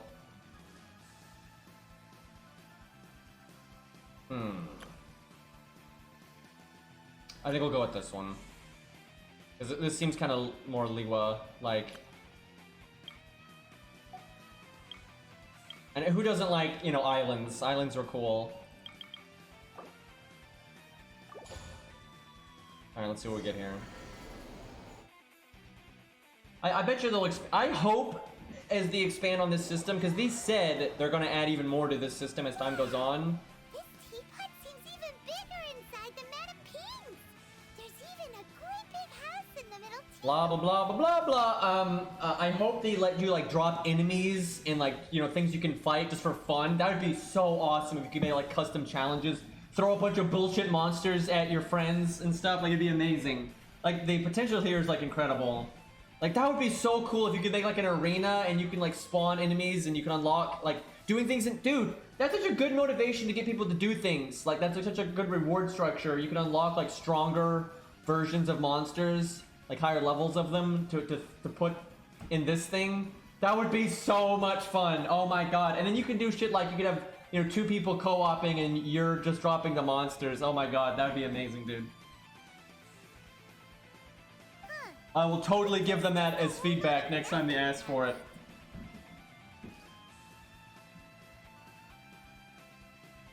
Okay, get chiseling. What the fuck? The whole house out of this rock. Go dig a borrowed live-in for now, I guess. Lol. I can't do that. Well, you're the one with the sword anyway. You do it. You don't use swords for mining. Still, why is it so empty here apart from Wait, the house? someone did. So, did we have an average? Oh God! I'll look at this later.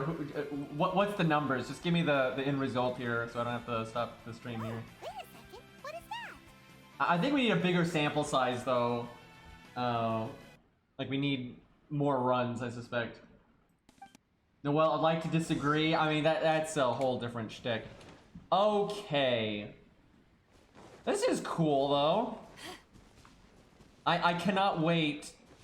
I'm excited about this mode, I gotta say. Especially if they let you, like, put in monsters and stuff. Oh my god. Like, being able to make custom, like, oh shit, this is big. Okay, I hope, oh my god, dude. If they let you drop monsters and you can make, like, your own little dungeons and shit, that's gonna be awesome. I wonder if they're gonna let you unlock more of it. Like, get even more space, eventually. You unlock more areas later too. Yeah, I kind of had a feeling that was going to be the case. That's awesome. I am so looking forward to this. Okay, so what's this? Is this just quick traveling right here? Let's see, the teapot spirit, blah blah blah. Trust rank level 1, collect available rewards. How do you trust rank up? What? If you ever want to trade We're building trust with our teapot? Dude, I just hope they don't, like, phone it in. I really hope they put some effort into this, because I think it could be really good. Like, there's just so many things. You could have people collect pets, like, and you could show the pets off in this mode, and all kinds of, like, you could do so much cool shit with this. So I really hope they put in some effort here.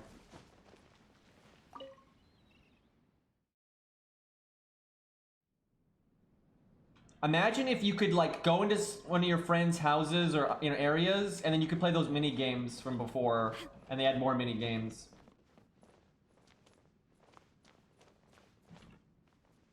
Wait, you got a Ruler Martha figure? Nice. How if I ever got a figure, it would totally be like Ku, by the way. But I've never. They're always so expensive that I'm like, nah. But that's pretty cool. So how do you go into, like, customization mode, I wonder? Okay, we got trees. Table. This is such a good idea, though, because it gives people motivation to do all kinds of things in the game. Apparently can unlock a cat.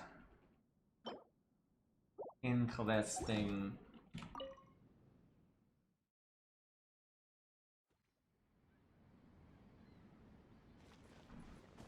Well, it seems that we have a visitor. It's a huge finch! Excuse me, I am not a finch. I am a teapot spirit, and you may call me... hang on a moment. What am I supposed to be called again? Oh, call me. I suppose you may call me Tubby. Oh boy. Wow, that's rude. So you're the little helper Madam Ping mentioned?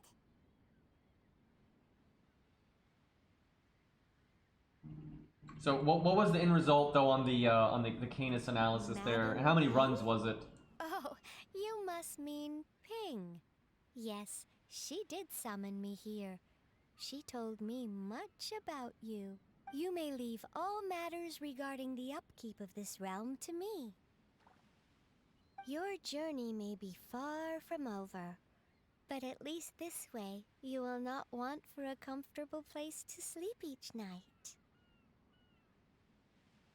Though it is the Adepti who create realms such as this, they generally do not have the time of day to attend to the banal matter of their maintenance. There's only 3 runs each? Damn, you have to do way more than that. I swear we did more than 3 runs, though, with Zaws.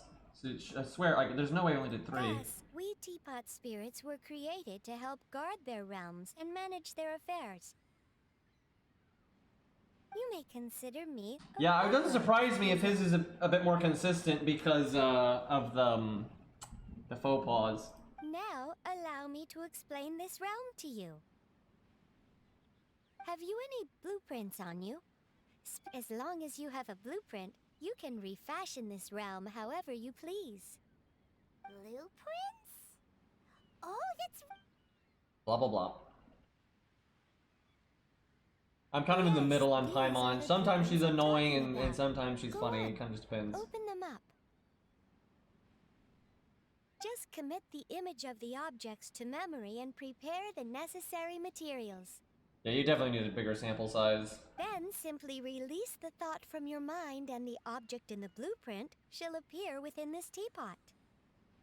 Wow! Is that all it takes? Hold on, I killed the music on accident. We could build a whole city inside, couldn't we? But then I killed Chad. I doubt it. A golden-eyed adeptus explained this to me at some point in the past.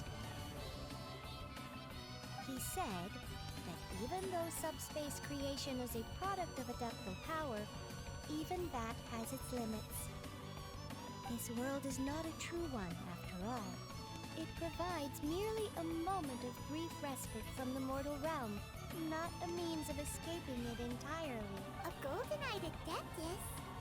I hardly remember myself.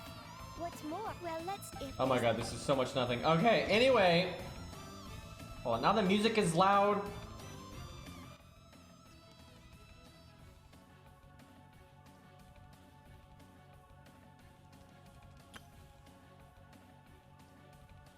If you ever want to trade tactics, I'm always ready. I'm guessing they're going to give you a lot of reasons to use your random ass materials.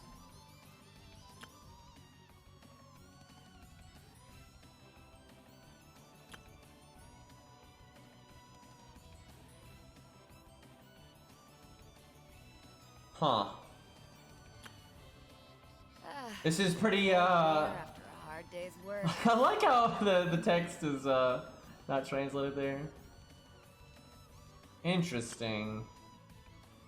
So basically, you get more stuff, which generates more passive currency, lets you buy more stuff for your place, looks like. Okay, I'm guessing this would be the edit mode. Yeah, I guess they don't want anyone making anything, Wow, okay. Jesus Christ. Those are main... I wonder what they're... how hard it's gonna be to unlock, like, major things, like different buildings and stuff. No animals, feels bad. Okay, so we don't have much right now. Let's see, where do we see that shop? Maybe you're not used to the place at... Okay, trust rank.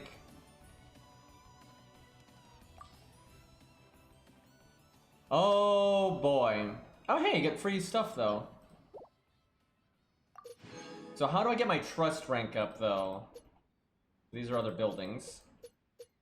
Jeez.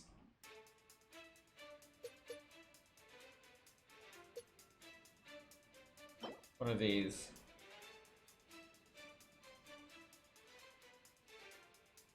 Boy, this is a whole thing. So, but building furniture builds your trust rank, okay. So this fills up, and I guess fills up faster the more you do stuff. Oh boy, they really put in some effort into this. I'm guessing this is where a lot of their development time has gone, which I mean, fair enough.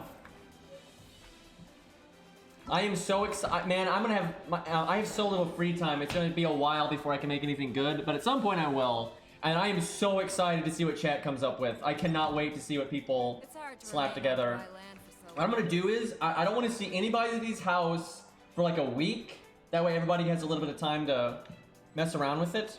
But in like a week, I definitely want to check out chat's stuff and see what they got going. I'm really excited for this. Okay, let's go do the trials. Can we do that from here?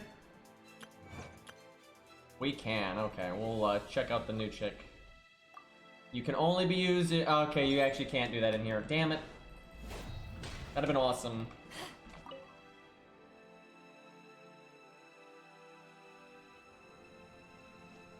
Having some frame drops right now, a little bit. Can you do it out here, though? I'm guessing no. Yep. Can't be in a different dimension. How do we, I guess we just click this. No guess currently. Yeah, here we go. Alright, wait, there's a whole lot for me to look at there, but no rush.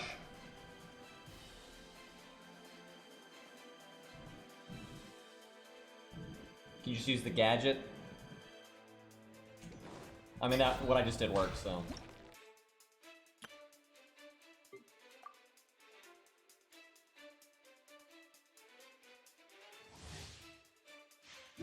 Oh, alrighty, what do we got here? Oh, those go pretty far. That's pretty unique for a catalyst. Was that an anvil? Couldn't quite see what that is. Like a statue.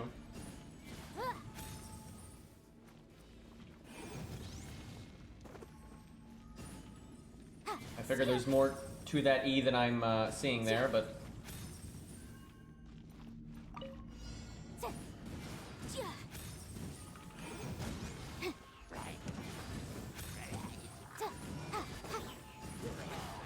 I wish I could, what's her name, Cirque Rose or something like that? I really wish I had that character.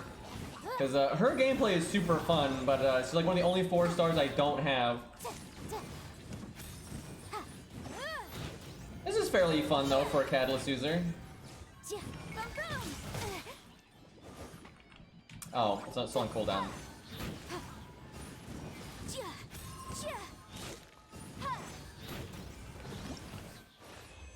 Well, I wish they had thrown something harder at me, so I could have pushed that a bit further, but that was pretty fun. I don't mind her moveset there.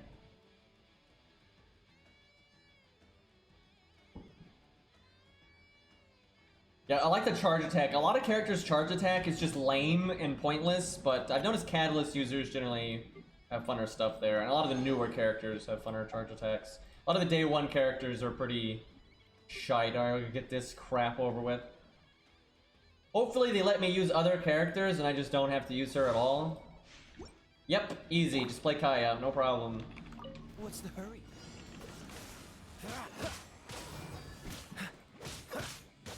This is actually the Kaya trial quest. What's the hurry? You're in for a little... Cool it! This moment will be frozen. Probably should have killed that guy, then ulted.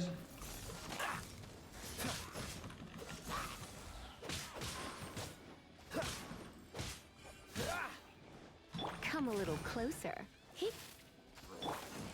Wrong one. Get me off. None of that.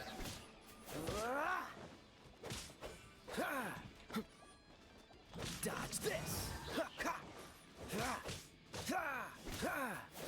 Oh man, Kaya right up. Good joke. Frostbite. Try not to enjoy this too much. Maybe one of these days. Freeze.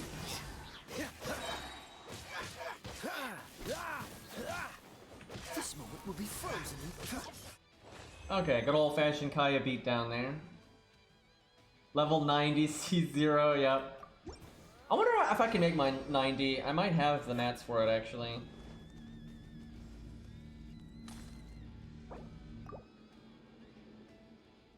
I get a lot of ice upgrade materials because I kill the ice flower all the time, so I probably can, actually.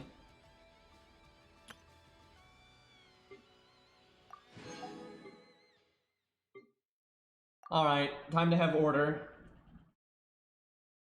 We'll probably do the hangout on the next one just because it's pretty late.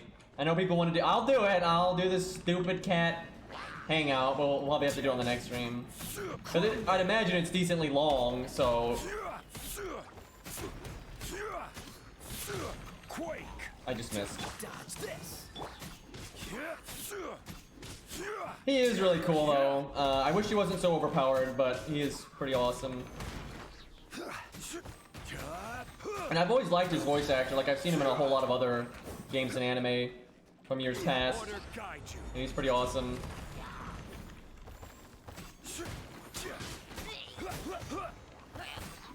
Like, the way the community, like, in China got all, you know, pissy and stuff, I thought was so stupid and dumb as fuck, but I don't hold that against the character. His character is awesome, and he's had a lot of characterization throughout the game, which has been nice. Don't get frostbite. Cool it. Rise.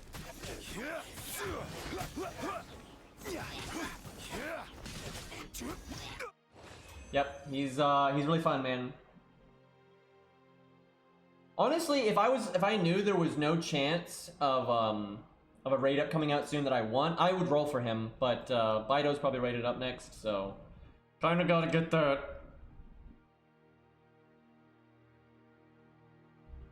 Yeah, let me check my materials real quick.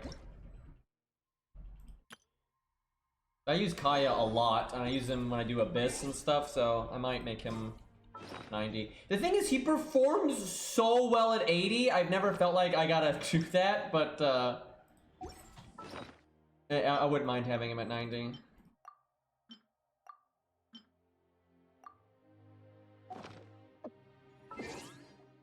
I'm just kind of curious how many of the ice thingies I even have.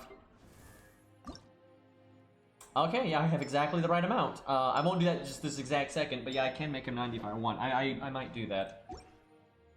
What I wonder what one of those I'm like short on.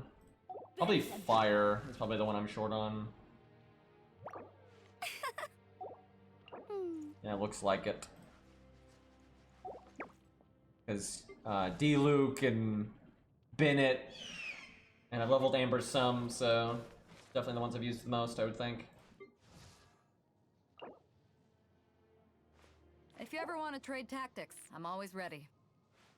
Let me just check my inventory here. I've actually used so much Mora recently. I used to have well over double this, but I recently geared a bunch of people, and like I geared a bunch of people in a short period of time. I had well over double what I have right now. But yeah, I geared Fish, Bennett, Rosaria, I leveled a bunch of shit, so I dropped a lot. But yeah, I used to have well over double what I have right now, like quite a bit more. But I've been like leveling up so many artifacts recently. Let's see, which tab is it here?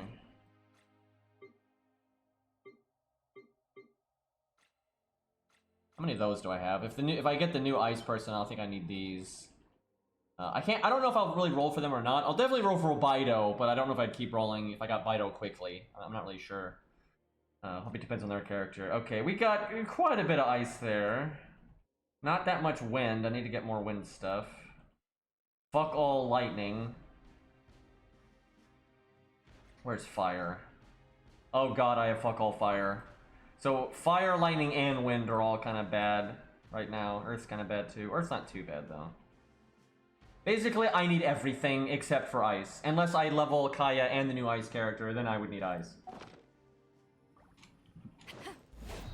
What if we put Bennett on a banner? I'd roll for that. I want at least see one Bennett pretty bad. In the long run, I would love to have Constellation 6 Bennett. I fucking hate my constellations, by the way. It's stupid. Like, so I've rolled story, and whenever you get like story summons, and I've really only ever rolled on the child banners. That's pretty much all I've ever done.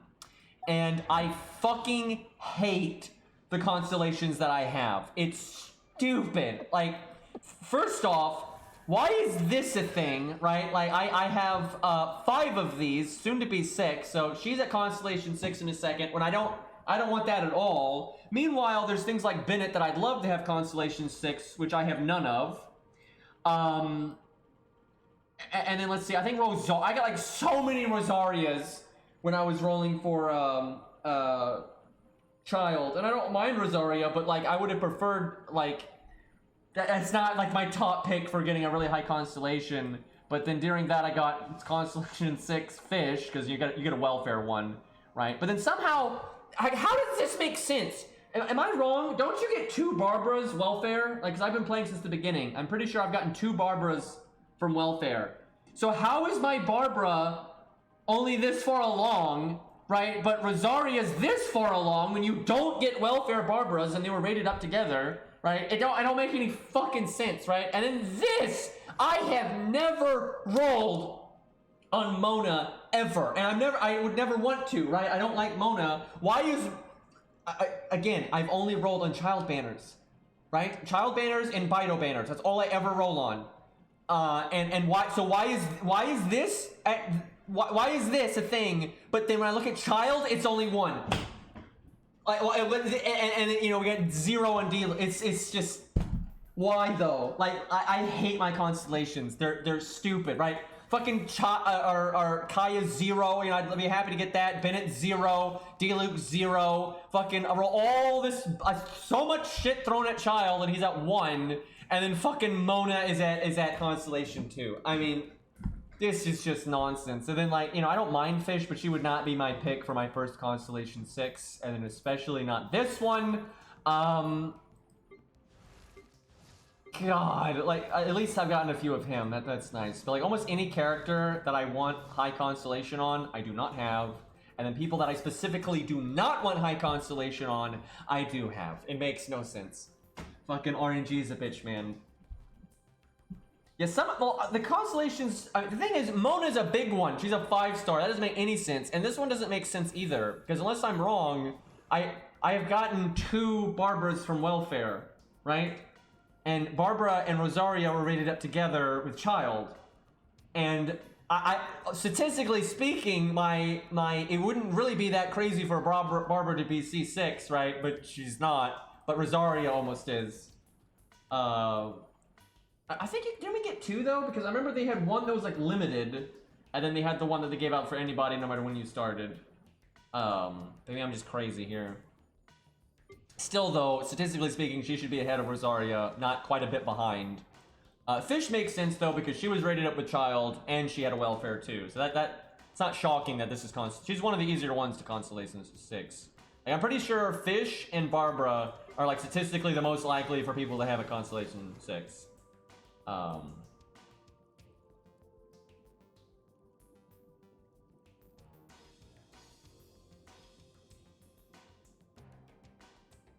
Yes, I remember. They gave 1 free Barbara like right at the start, and then you got another one later. I'm pretty sure I've gotten 2 free Barbaras. I'm almost positive. Because I remember getting 1 for free, and then I remember getting Constellation 1 for free. And then her just being a Constellation 1 for ages for me. Because I'm pretty sure they gave out 2. And then Noelle isn't exactly free, it's just you're guaranteed to get her when you do the starting summon. That's kind of how that one works. Oh, that's right, because Ari wasn't playing back then. That's right, Ari wasn't playing back then. Feels bad. But yeah, it's nonsense that my Barbara is so far behind Rosaria. And then this is just why, and I am so mad about this. This could have been D-Luke, this could have been Jean, this could have been another child, right? So many things, but nope. Fucking level 1 Mona. Okay, let's see. What else do we got to do here? Oh, I want to see if the new boss, if his element changes daily or if it's weekly. It's probably weekly. Yeah, it's the same. I already got the loot from this guy, but we'll fight him again for funsies. I fucking hate this boss though. It's terrible in my opinion. Like, I gotta fight it more, but I really do not feel like this is a well-made boss. Let's see what makes sense here. We'll try this setup. I feel like Rosaria is kind of bad because of the water. Like, this boss is just like, he has really arbitrary swing timers that are not like intuitive, right? Where most of the other bosses have intuitive swing timers. There's total arbitrary timings on his attacks, and then they're just LOL massive AoE and keeps pulsing, right? So you just have to like fuck so far. Okay, like, thanks game. Just gonna do the side thing. To ashes. Everybody stand back. Like, just keeps pulsing, right? And it's huge hitbox. And then I like how that goes farther than it looks for like no reason.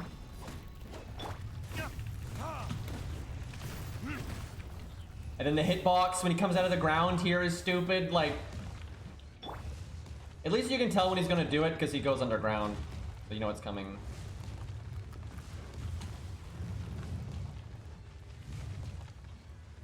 I like the idea behind that attack.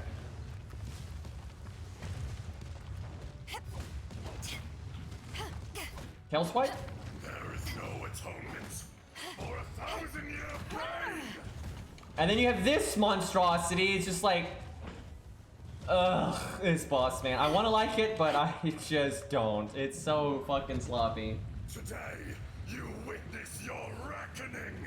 There's one mechanic in this fight that I do really like, though, in the lightning phase. Like, the lightning tree part, I think, is legitimately cool.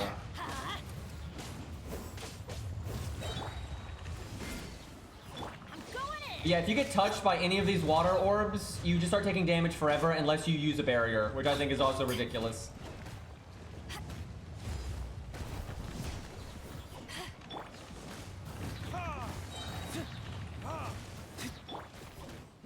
Thinking he's gonna side. There we go.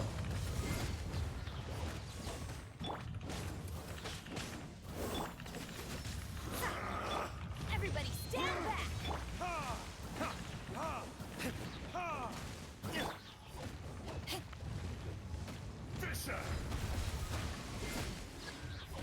Judgment. Yeah, let's light it up. Earth will not absolve you. Oh my god. It's like I'm just taking damage continuously because I have that mark on me. I wonder if this counts as a shield. You stand upon your tomb, though Yeah, you get by one water attack and you just take continuous damage unless you put a shield up. They really want you to use Zhongli for this, otherwise it's kind of like bullshit. This is the part that I actually like. This part is cool. Yeah, basically you can like see where the lightning is going to be, and they kind of mix it up, but you can still hit the tail if you have space for it. Oh god, is this the spot? Woo boy! Oh god. I should have just ulted there. I was so far away. Teamwork is dreamwork.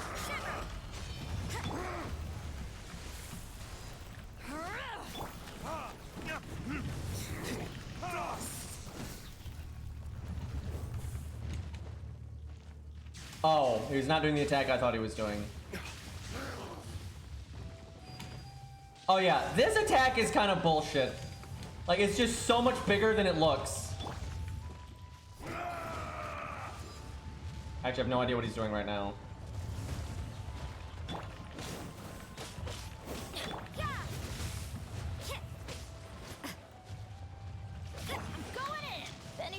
Yeah, there was like no way not to die there.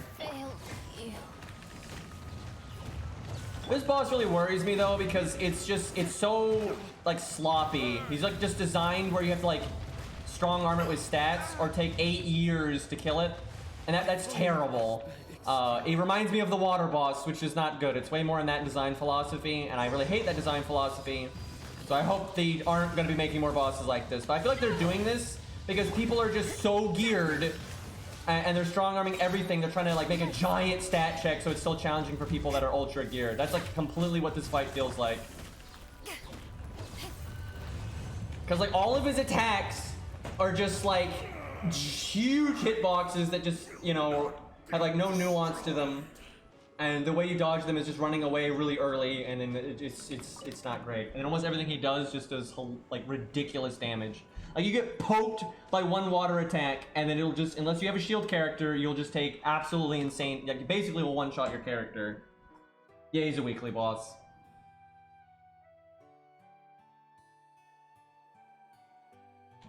I do like the lightning tree part though, I think that's fine. And I don't mind like the lightning like bolt attack, they only did once. And I don't mind his side slam. I think that and the tail swipe, although kind of difficult to deal with, you can kind of predict when he's going to do them, and you can actually bait them out, and so those are fine. But like his stomps and stuff are kind of just stupid. It's It's a bit silly.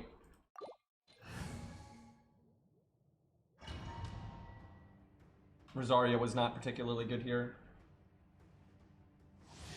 Although I kind of just kept forgetting to use her.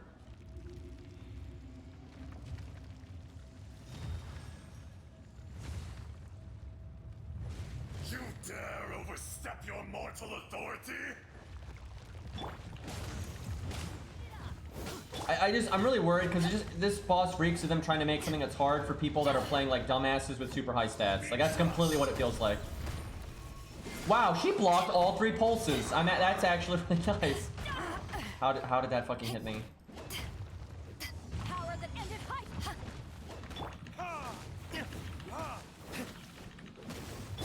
Tail smack? Fuck, I should have been switching characters more to build all.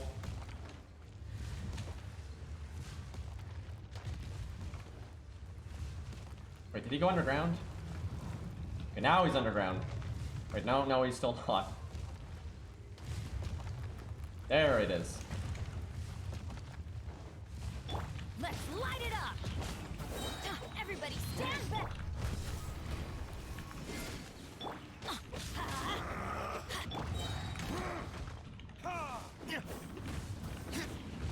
Damn it, I knew he was doing that too. There is no atonement for 1,000-year pain! Like, and what I really don't like about that is in the water phase, if you get hit by that, you get the stupid watermark on you, which then will drain all of your life. And you don't like, it's just too big of a hitbox. Witness your reckoning! Now, he's gonna have different attacks though, I bet you on different weeks for different elements. So some of his other forms might actually be interesting, so we'll see.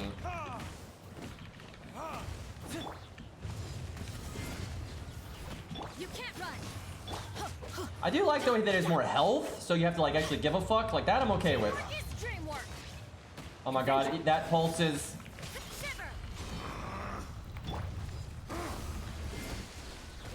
Oh my god.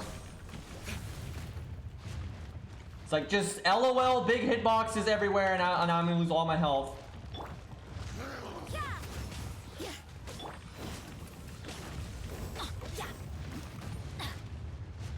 Really, game? Oh, he's doing the stupid thing. You know, I'm surprised Baito was able to block that much of it. Time for retribution! You stand upon your tomb, though you know it not.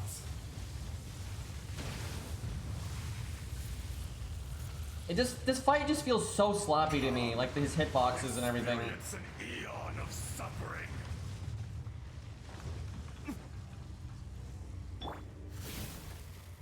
You can't run! Wait, is this a safe spot? I think it's a safe spot. Woo! I'm gonna have to ult. To ashes!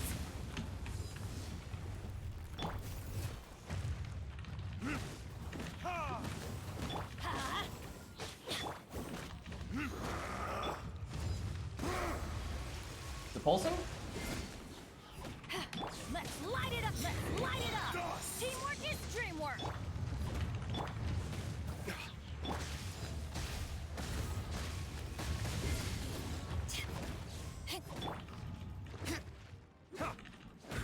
Let's light it up!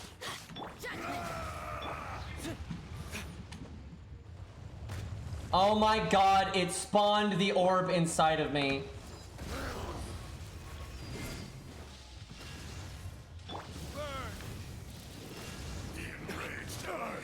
Could you spawn any more stuff, game?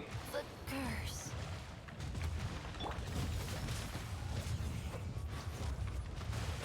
What a nuisance.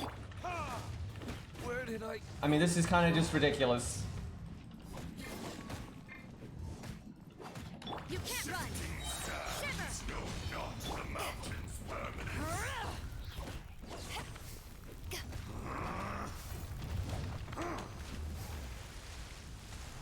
Nope. No, get that shit off my screen. I hate that fucking crap, dude. It doesn't pause the game and then you can't see anything. Back I've at done that so many times. crew. Set silver. Well, I think we're dead. Nope, wasn't pulsing. Not even close. Oh my god, that second part there is just, it's like, look, there's orbs everywhere, there's giant shockwaves everywhere, and he's got massive hitboxes. It's like, how are you not going to get hit? Like, you either get hit or you run away.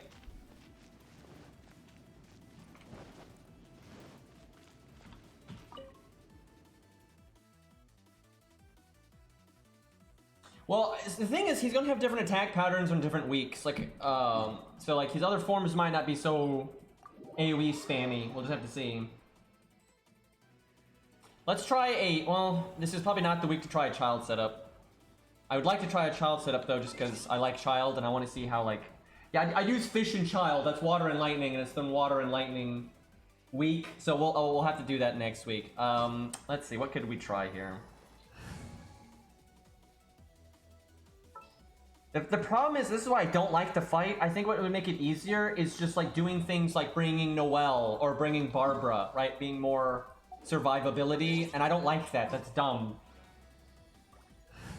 Because there's just so much damage that it's like, it's almost impossible to not get hit by, or you don't get hit by it, but then you have to play super crazy passive, and that kind of sucks.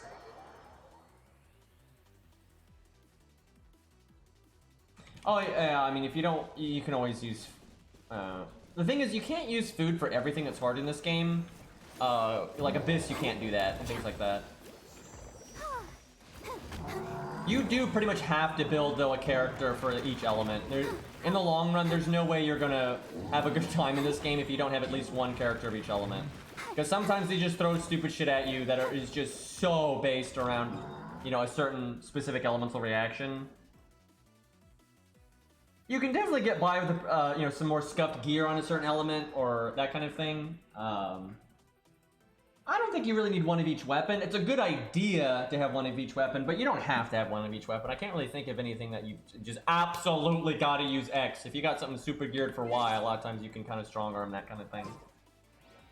Like, it's certainly nice to have one of each weapon. You need one of each role, though. You need a ranged character, a melee character, you know, that for sure. But it doesn't necessarily, like, for example, like for the water boss, as stupid as the water boss is, you can use Lisa. You don't have to use, like, a bow character, right? Or that kind of thing. The water boss, though, is definitely one of the most limiting bosses in terms of, like, your options. There's so many characters just won't work there if they spawn the Hawks. Yeah, most of the teams I'd want to try for that boss are just shit because of the element combo that he is right now. This would probably be my safest setup to work, but it'd almost be boring. I suspect, like, being able to heal with Barbara would make that fight super easy. Let's find out, though. What I want to do is, like, Kaya, Rosaria, D-Luke, Bennett. But I don't think that would work very well.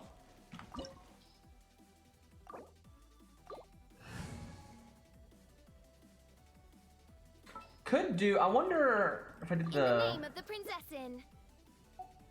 You know what, let's try this. Let's see how this does. Even though he's got a lightning form, I want to see how this does.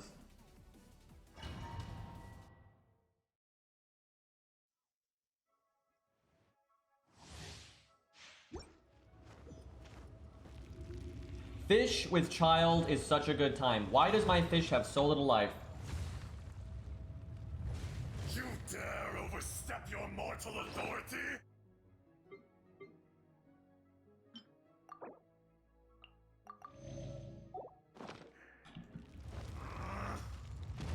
Oh yeah, he always starts with that. And it just has the world's biggest hitbox, so it doesn't matter if you dodge it or not. I mean, you can dodge it, you just have to, like, iframe it, like, at the right time. You're, if you realize kind of late that he's doing it, you're not going to get out of the way of it. You have to, like, know in advance. Which you do know in advance, because he always does it, but, I forget for some reason.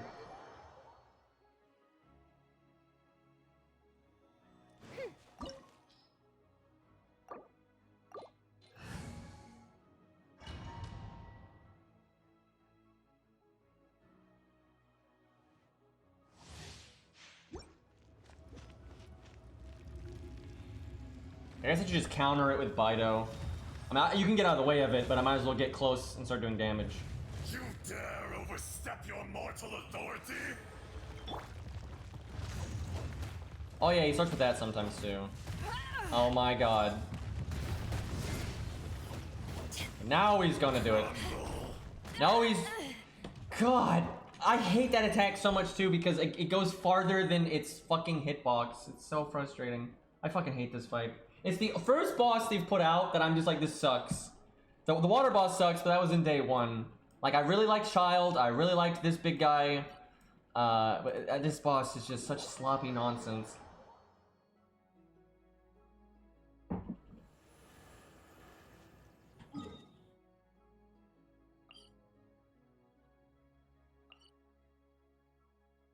I don't even understand why this game has this stupid shrine limiting system. Like, it makes no sense to me.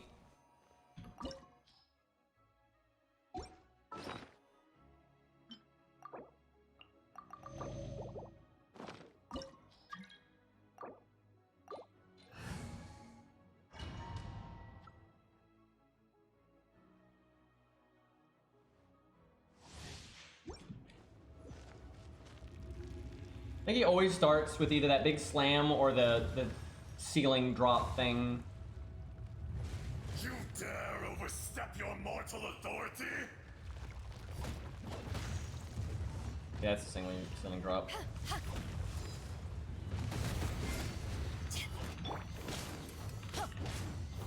By royal Crumble. Like, that's so unreasonable. Like, that's ridiculous.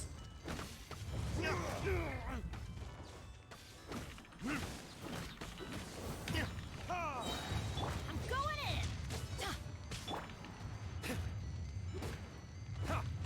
in. That's the underground thing.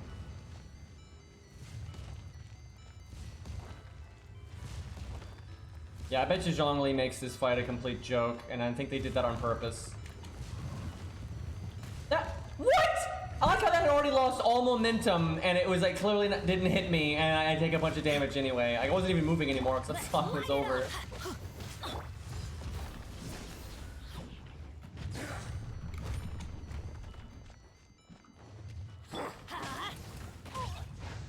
Adventure, let's light it up. There is no atonement for Let's the light it. thousand-year Everybody stand. pain. Power that ended Haishan. So if I had switched characters and ulted again, I could have prevented that from hitting me. You witness your reckoning. Midnight Phantasmagoria.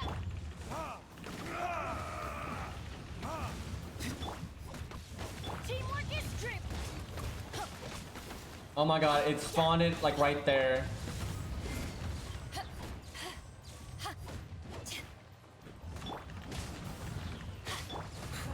Like, it's stupid. It's like the water orbs are literally where the boss is standing. So it's like I either stop damaging entirely or I just get absolutely wrecked. I mean, look at how much damage you take from one tap of an orb.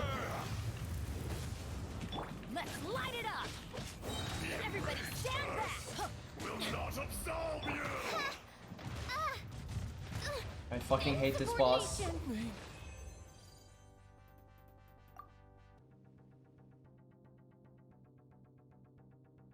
Yeah, I'm sure Noelle works too. Like, the shields are...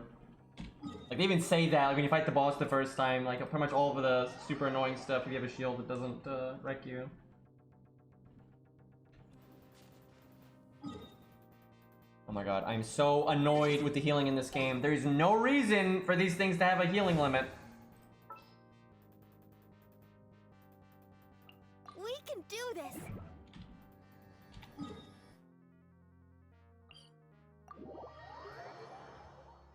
I do hope, though, they add a higher stat version of the other bosses, because I think a lot of the other older bosses have way better movesets. It's just their stats are too low, so even on their highest difficulty, you can absolutely shred them.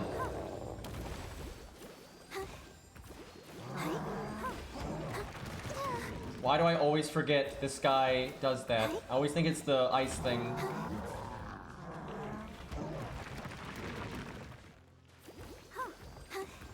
I wish these guys were playable. They're pretty awesome.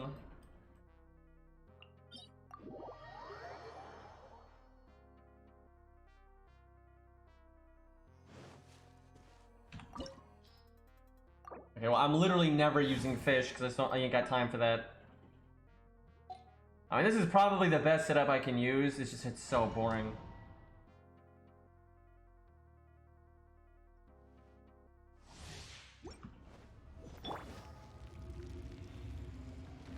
Like, I prefer to play get hit less or don't get hit at all, not tank it, right? That's just lame. You dare overstep your mortal authority?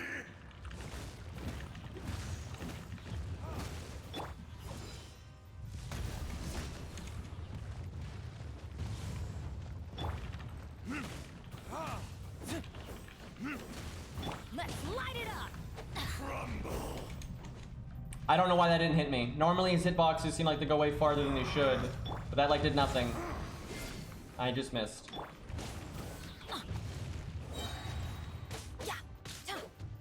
Teamwork is dreamwork. I have no idea why that didn't hit me. I have no fucking clue. Yeah, maybe you can jump over it. I should try that. That would certainly be interesting if that worked. Okay, I think he's gonna come back up now.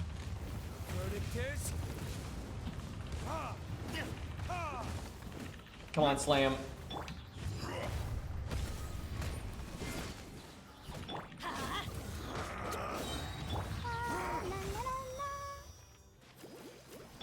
I'm going in.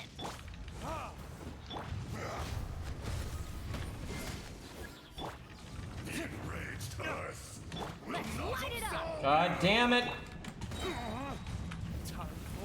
I literally did that so I wouldn't get hit. Should have fired it the other way though. Today, you witness your reckoning.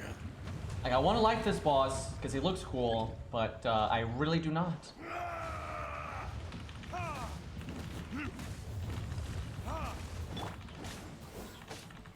Let's dance. I barely blocked that in time.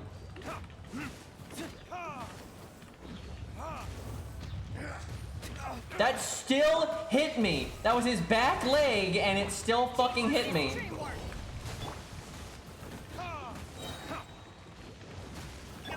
There is no atonement for 1,000-year pain. That did not work. Oh, I wanted it to. You stand upon your tomb, though you know it not.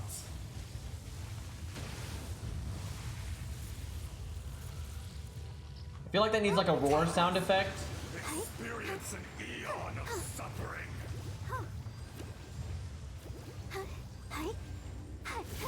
Archer character would have been nice right there.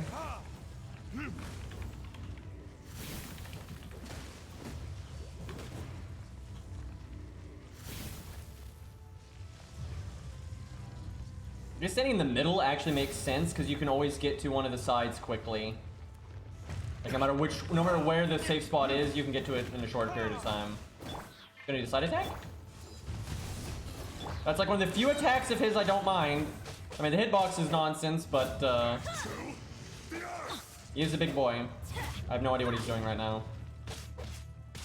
Oh, the bolt thing. Let's light it up.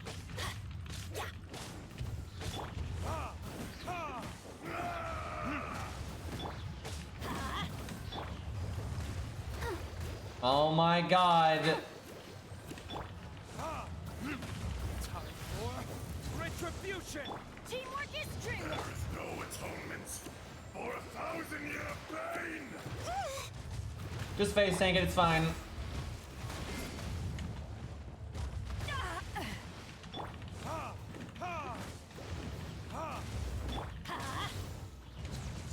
That's a big hitbox. Damn it. Take this. Let's dance. Come on. We can do it. Eek! Ouchie. Huh. From rock to dust. Sooner or later. Back at ya. It's almost fun. Like it's just this all the like just the water orbs being so large and like his back leg thing is a huge shockwave and like that one shockwave he does where it blows up and then blows up again, but you know, a bit farther. Like I just those things are just super annoying to me.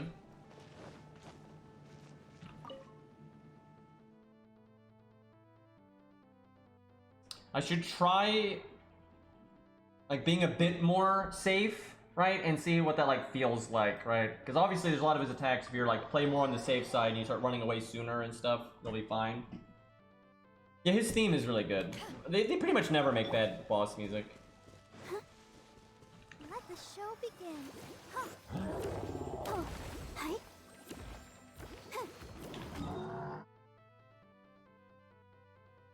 Like every single one of his attacks is absolutely dodgeable, like 100%. It's just it'll take a lot longer to do it that way, and it's to the point of it not like being kind of annoying. Like if you tried to solo this and take no damage and you weren't a shield character, unless you had super fucking gear, it would take a while, like longer than it should in my opinion. But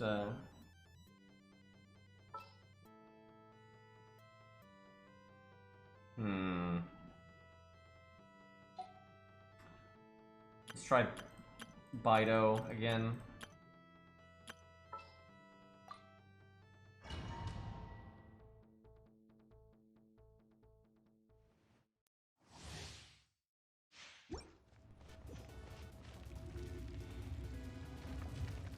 He's Sonic, guys. Totally what a hedgehog looks like. You dare overstep your mortal authority?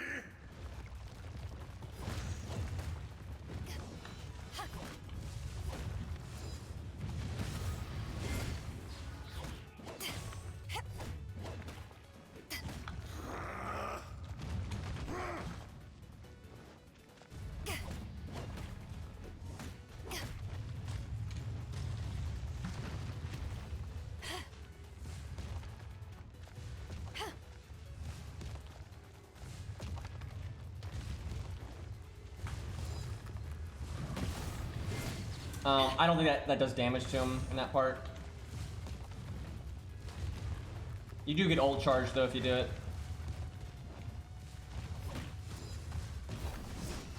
Uh-oh. What?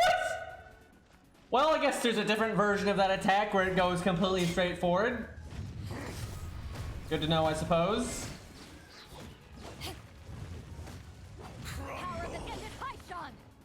That still hit me.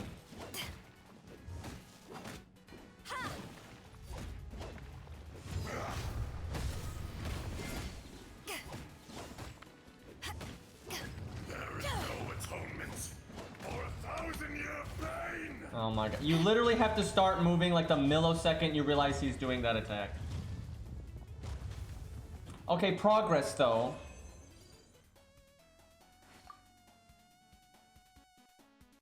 Oh, I see his all.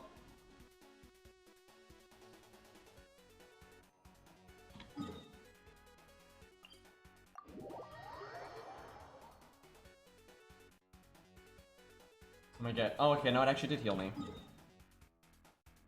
I was about to say, I bet you it won't heal me to full, but I guess it had been a minute.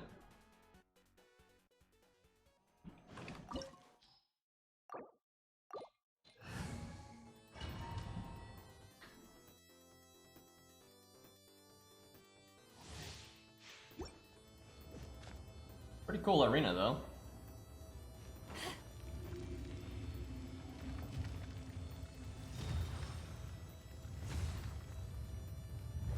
You dare overstep your mortal authority? He's probably gonna do the slam this time.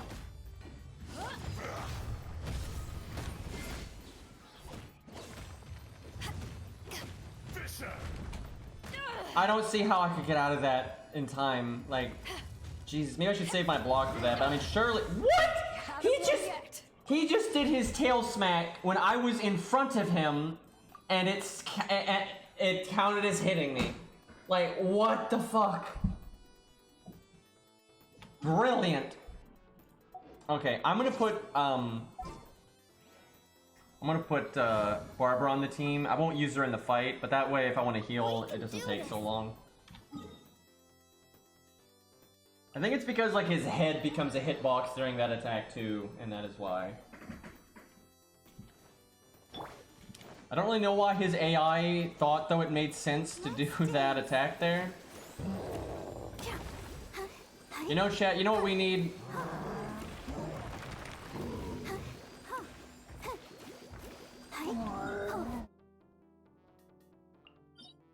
You've obviously got the wrong equipment here.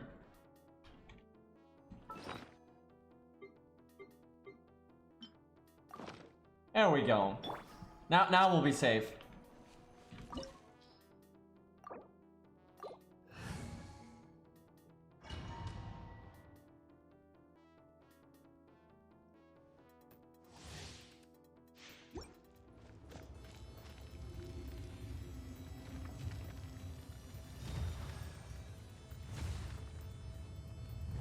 You dare overstep your mortal authority?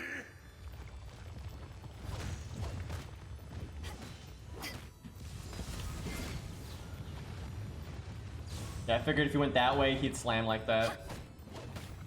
Okay, now what the hell is he doing? Oh. Damn it.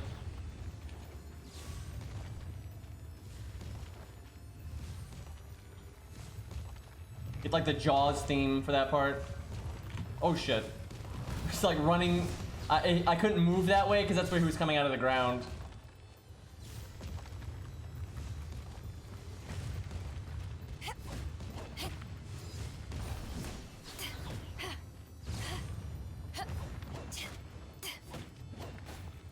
Starting to get his AI figured out though.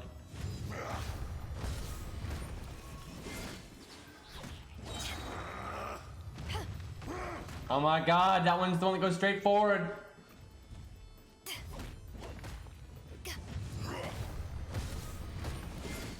I should just always go like diagonal just to be safe.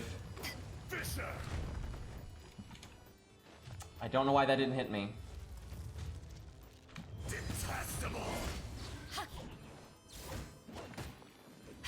Back leg, maybe?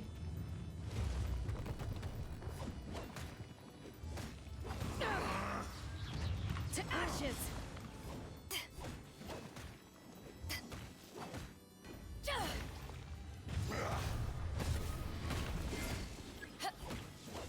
There is no atonement for 1,000-year pain. Oh, that.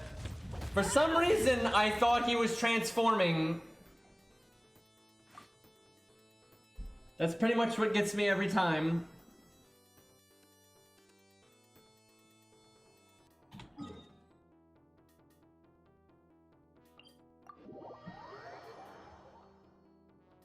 This week is going to be so nasty though for Bido because the lightning phase. You'll do like no damage in that part. Let the show begin.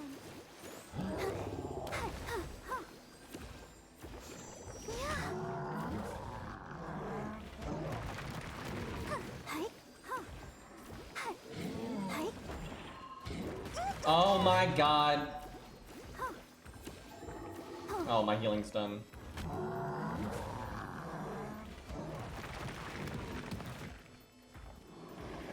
Let's dance.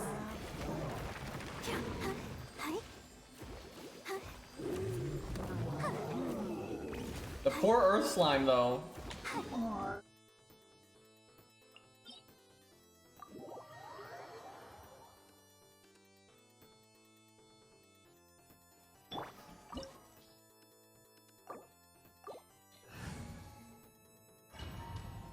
I'm starting to figure out his patterns though, like when his AI wants to do certain things, and that helps, but some of these attacks just feel so sloppy though. I think those things are called like Killer Troll Chieftains or something.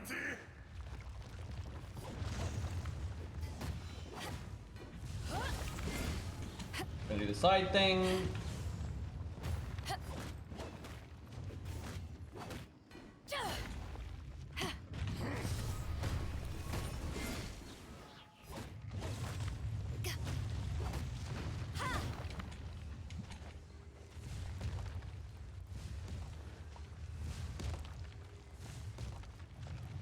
I guess I should counter here just to get the what? Okay, that's just bullshit. I could not even tell you what just happened. Like, I got hit by literally nothing, and while I was in the hit stun for that, then he came out of the ground. Oh, nickname? I have no idea. I haven't even thought about that. I don't, you know, you just say like some generic bullshit like Big Boy or something. Now, if he was playable... Wait, why don't I just do this? Save some time.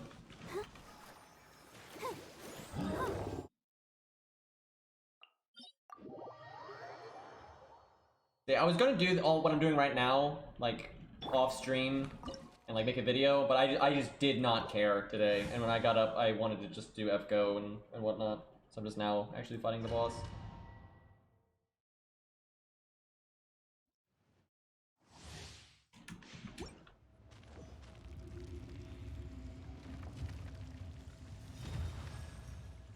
Normally when a new boss gets added to Genshin, I'm pretty motivated, but this guy does not...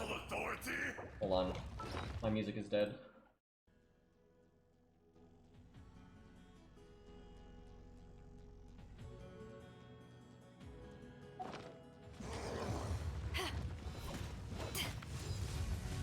It didn't land on me, so that... God damn it.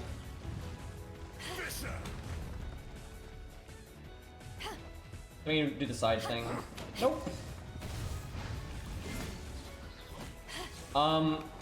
Hello? I need an adult? And that fucking hit me. That's... God. I know, right, man? He knows what's up.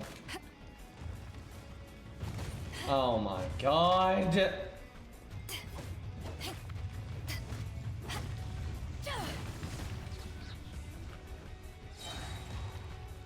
This is, Lost Children from Super Robot Wars. Did I get my ult charge there? Yeah, okay, I did. Wait, I already have my ult, though.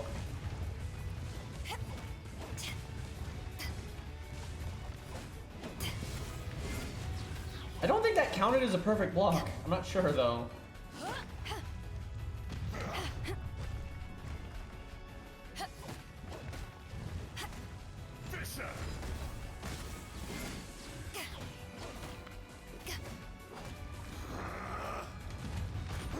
Okay, that absolutely should not have hit me. Like, that was so nonsense. Like, that absolutely missed me.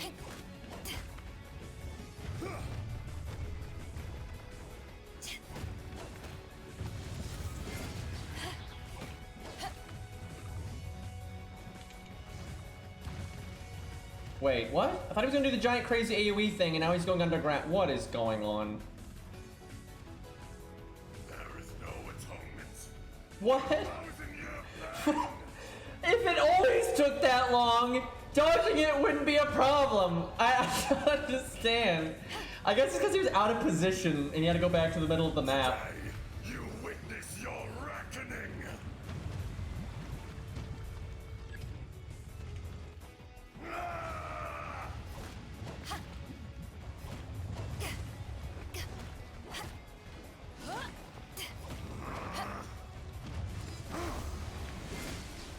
Oh my god, I didn't realize there was a giant delay on that. You got to move out of that one.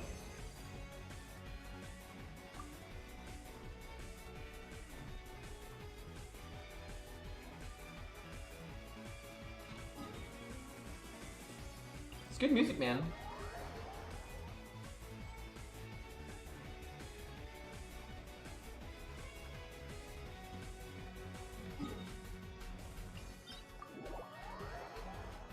We're making progress.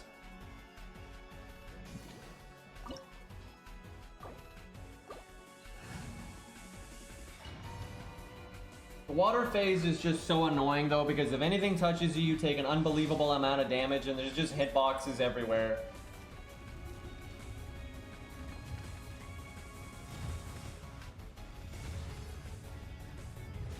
You dare overstep your mortal authority? You know what? I'm just gonna get out of the way of that. And then get him to go sideways and then block it. I feel like that's a way better opener. It's just safer.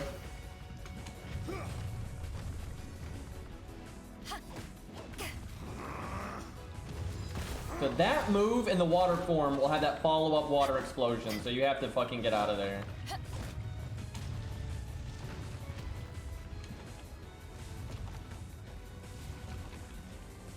I want to counter him when he attacks here just to get the ult charge, but it's kind of tricky.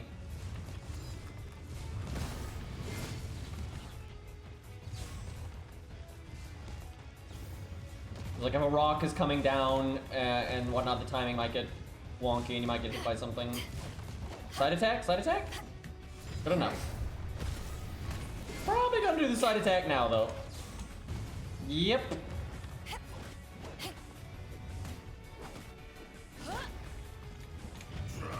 Oh, come on. That didn't count as a block? What?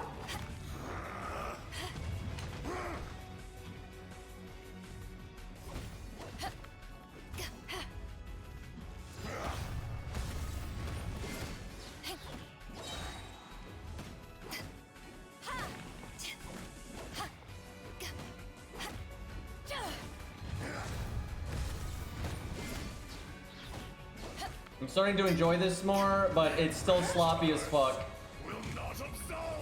Come on, I swear I was going like as fast as possible there. Although Bido is a female character, and this game always makes their dashes suck, so doing like runaways like that are always harder on them. I don't know why, but that's a thing. And it's even worse for kid characters. Oh my god, I think we're dead. Power that ended Haishan.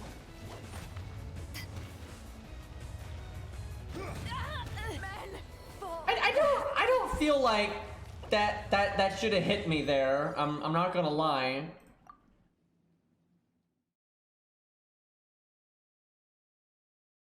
Sexist game indeed. I don't know why that's a thing. I actually feel like it's a mistake. I think they're running with it now, but I really feel like some of the oddities with the way dashing, climbing, and swimming works is not intentional. It's just like something weird in their physics engine, and now they're just rolling with it. Like, it does not make any sense.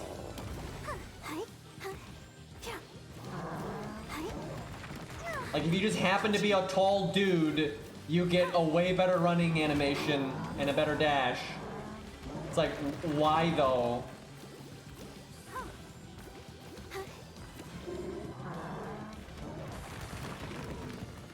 Ready, steady, go! Keep forgetting I can just click that button. I don't know why it unpaused there. Let's dance.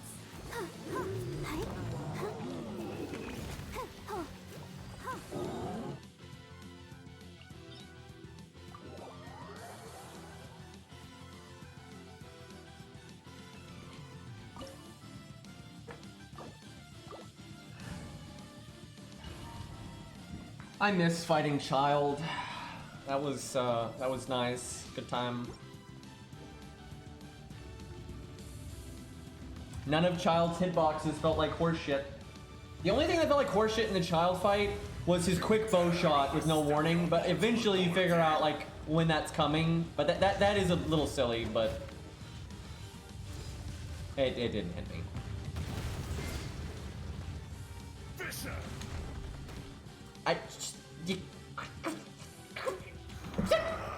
That is so stupid! Like, you start dodging immediately, you're so far away, and no, it hits you anyway. It's just...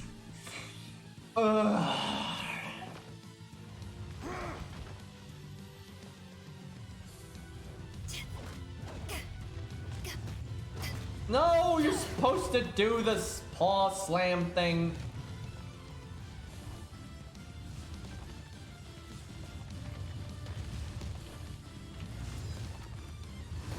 Okay, he delays that quite a bit.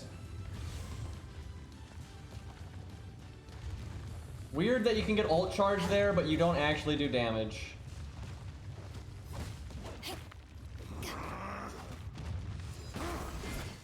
Gotta remember, do not block that one in the water phase. Like 1,000,000% you need to move.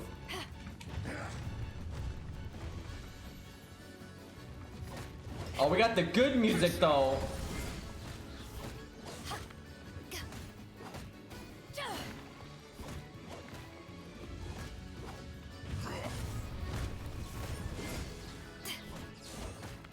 So canonically, I would not be surprised if Fido could kill this guy, considering her history. She definitely has the most badass way that anyone ever got a vision. It's not even close. Oh god.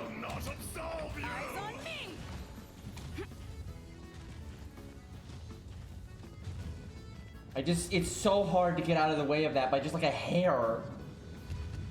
Today, you witness your reckoning.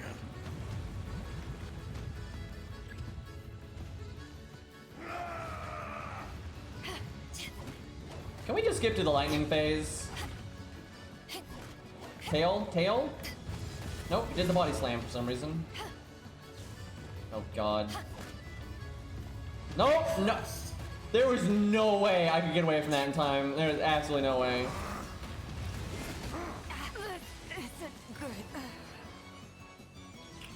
This is rough.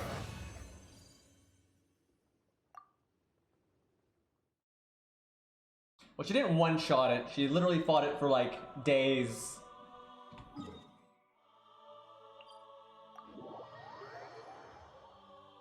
And her crew helped, but she didn't have a vision. She was literally a completely normal mortal fighting that thing.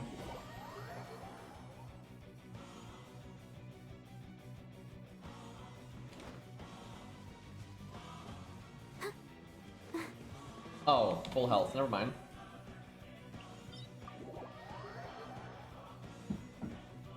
See ya, Ari. I was so late on that one.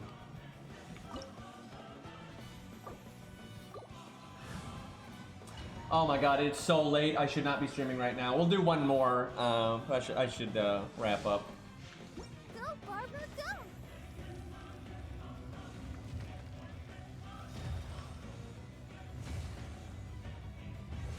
You dare overstep your mortal authority? Blah, blah, blah, blah, blah, blah. Body check?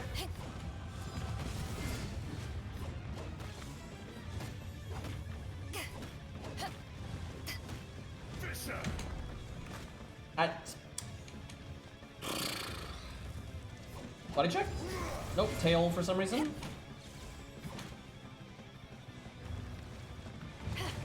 I don't think they let you iframe that. Okay, I'm gonna cheat just because I don't want to restart again. I'll protect us. It's more for practice than anything. I don't think I can heal in this part actually.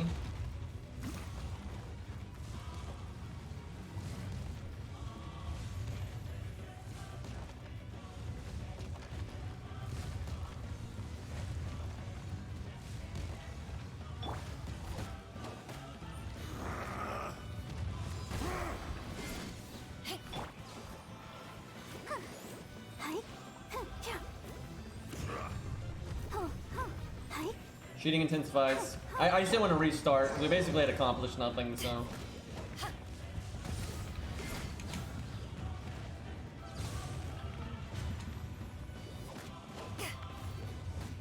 Back leg or tail smack? No! Yeah, he might do the big AoE soon.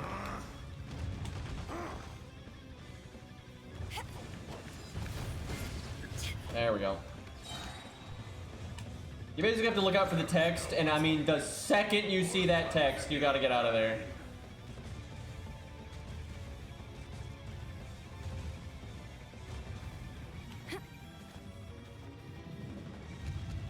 Today, you witness your reckoning.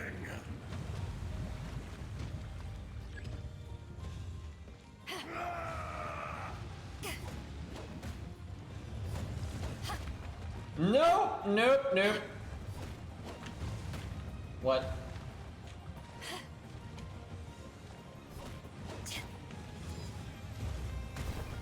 is so delayed. Holy crap, these orbs though. Oh my god. How could I, like, I swear, there are some combinations where the orbs are moving and attacks he might just happen to do that you're just so fucked on. There's probably somewhere on the map you can move to though where that won't happen.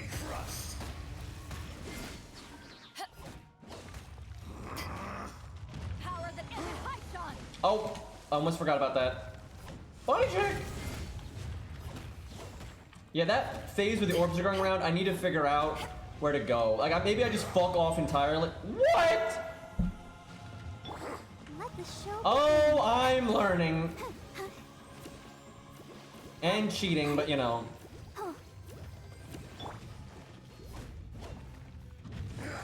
Yeah, I might need to be like a bit more passive during the water orb part. Because it's kind of like... Wait, what is he doing? What does that even mean?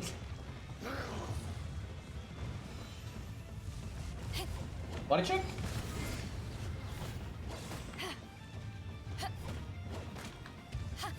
I am getting somewhere though. I'm really, if I can just figure out how to deal with the water orbs, I theoretically know how to deal with every attack. Now, oh my god, it spawned inside of me.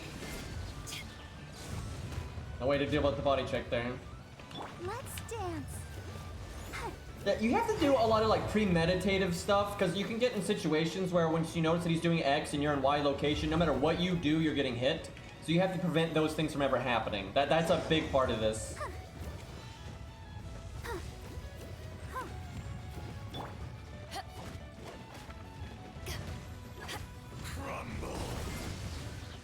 Oh, that one doesn't have to follow up. The enraged Earth will not absolve you. God damn it. See, that one, you don't get the text for. So that one, I think you kind of just have to... That's just bullshit, though, because basically to dodge that one, I think you kind of need to know roughly like what health range and timing he's going to do it and start running, because, you know, once you can or realize that he's doing it, it's too late.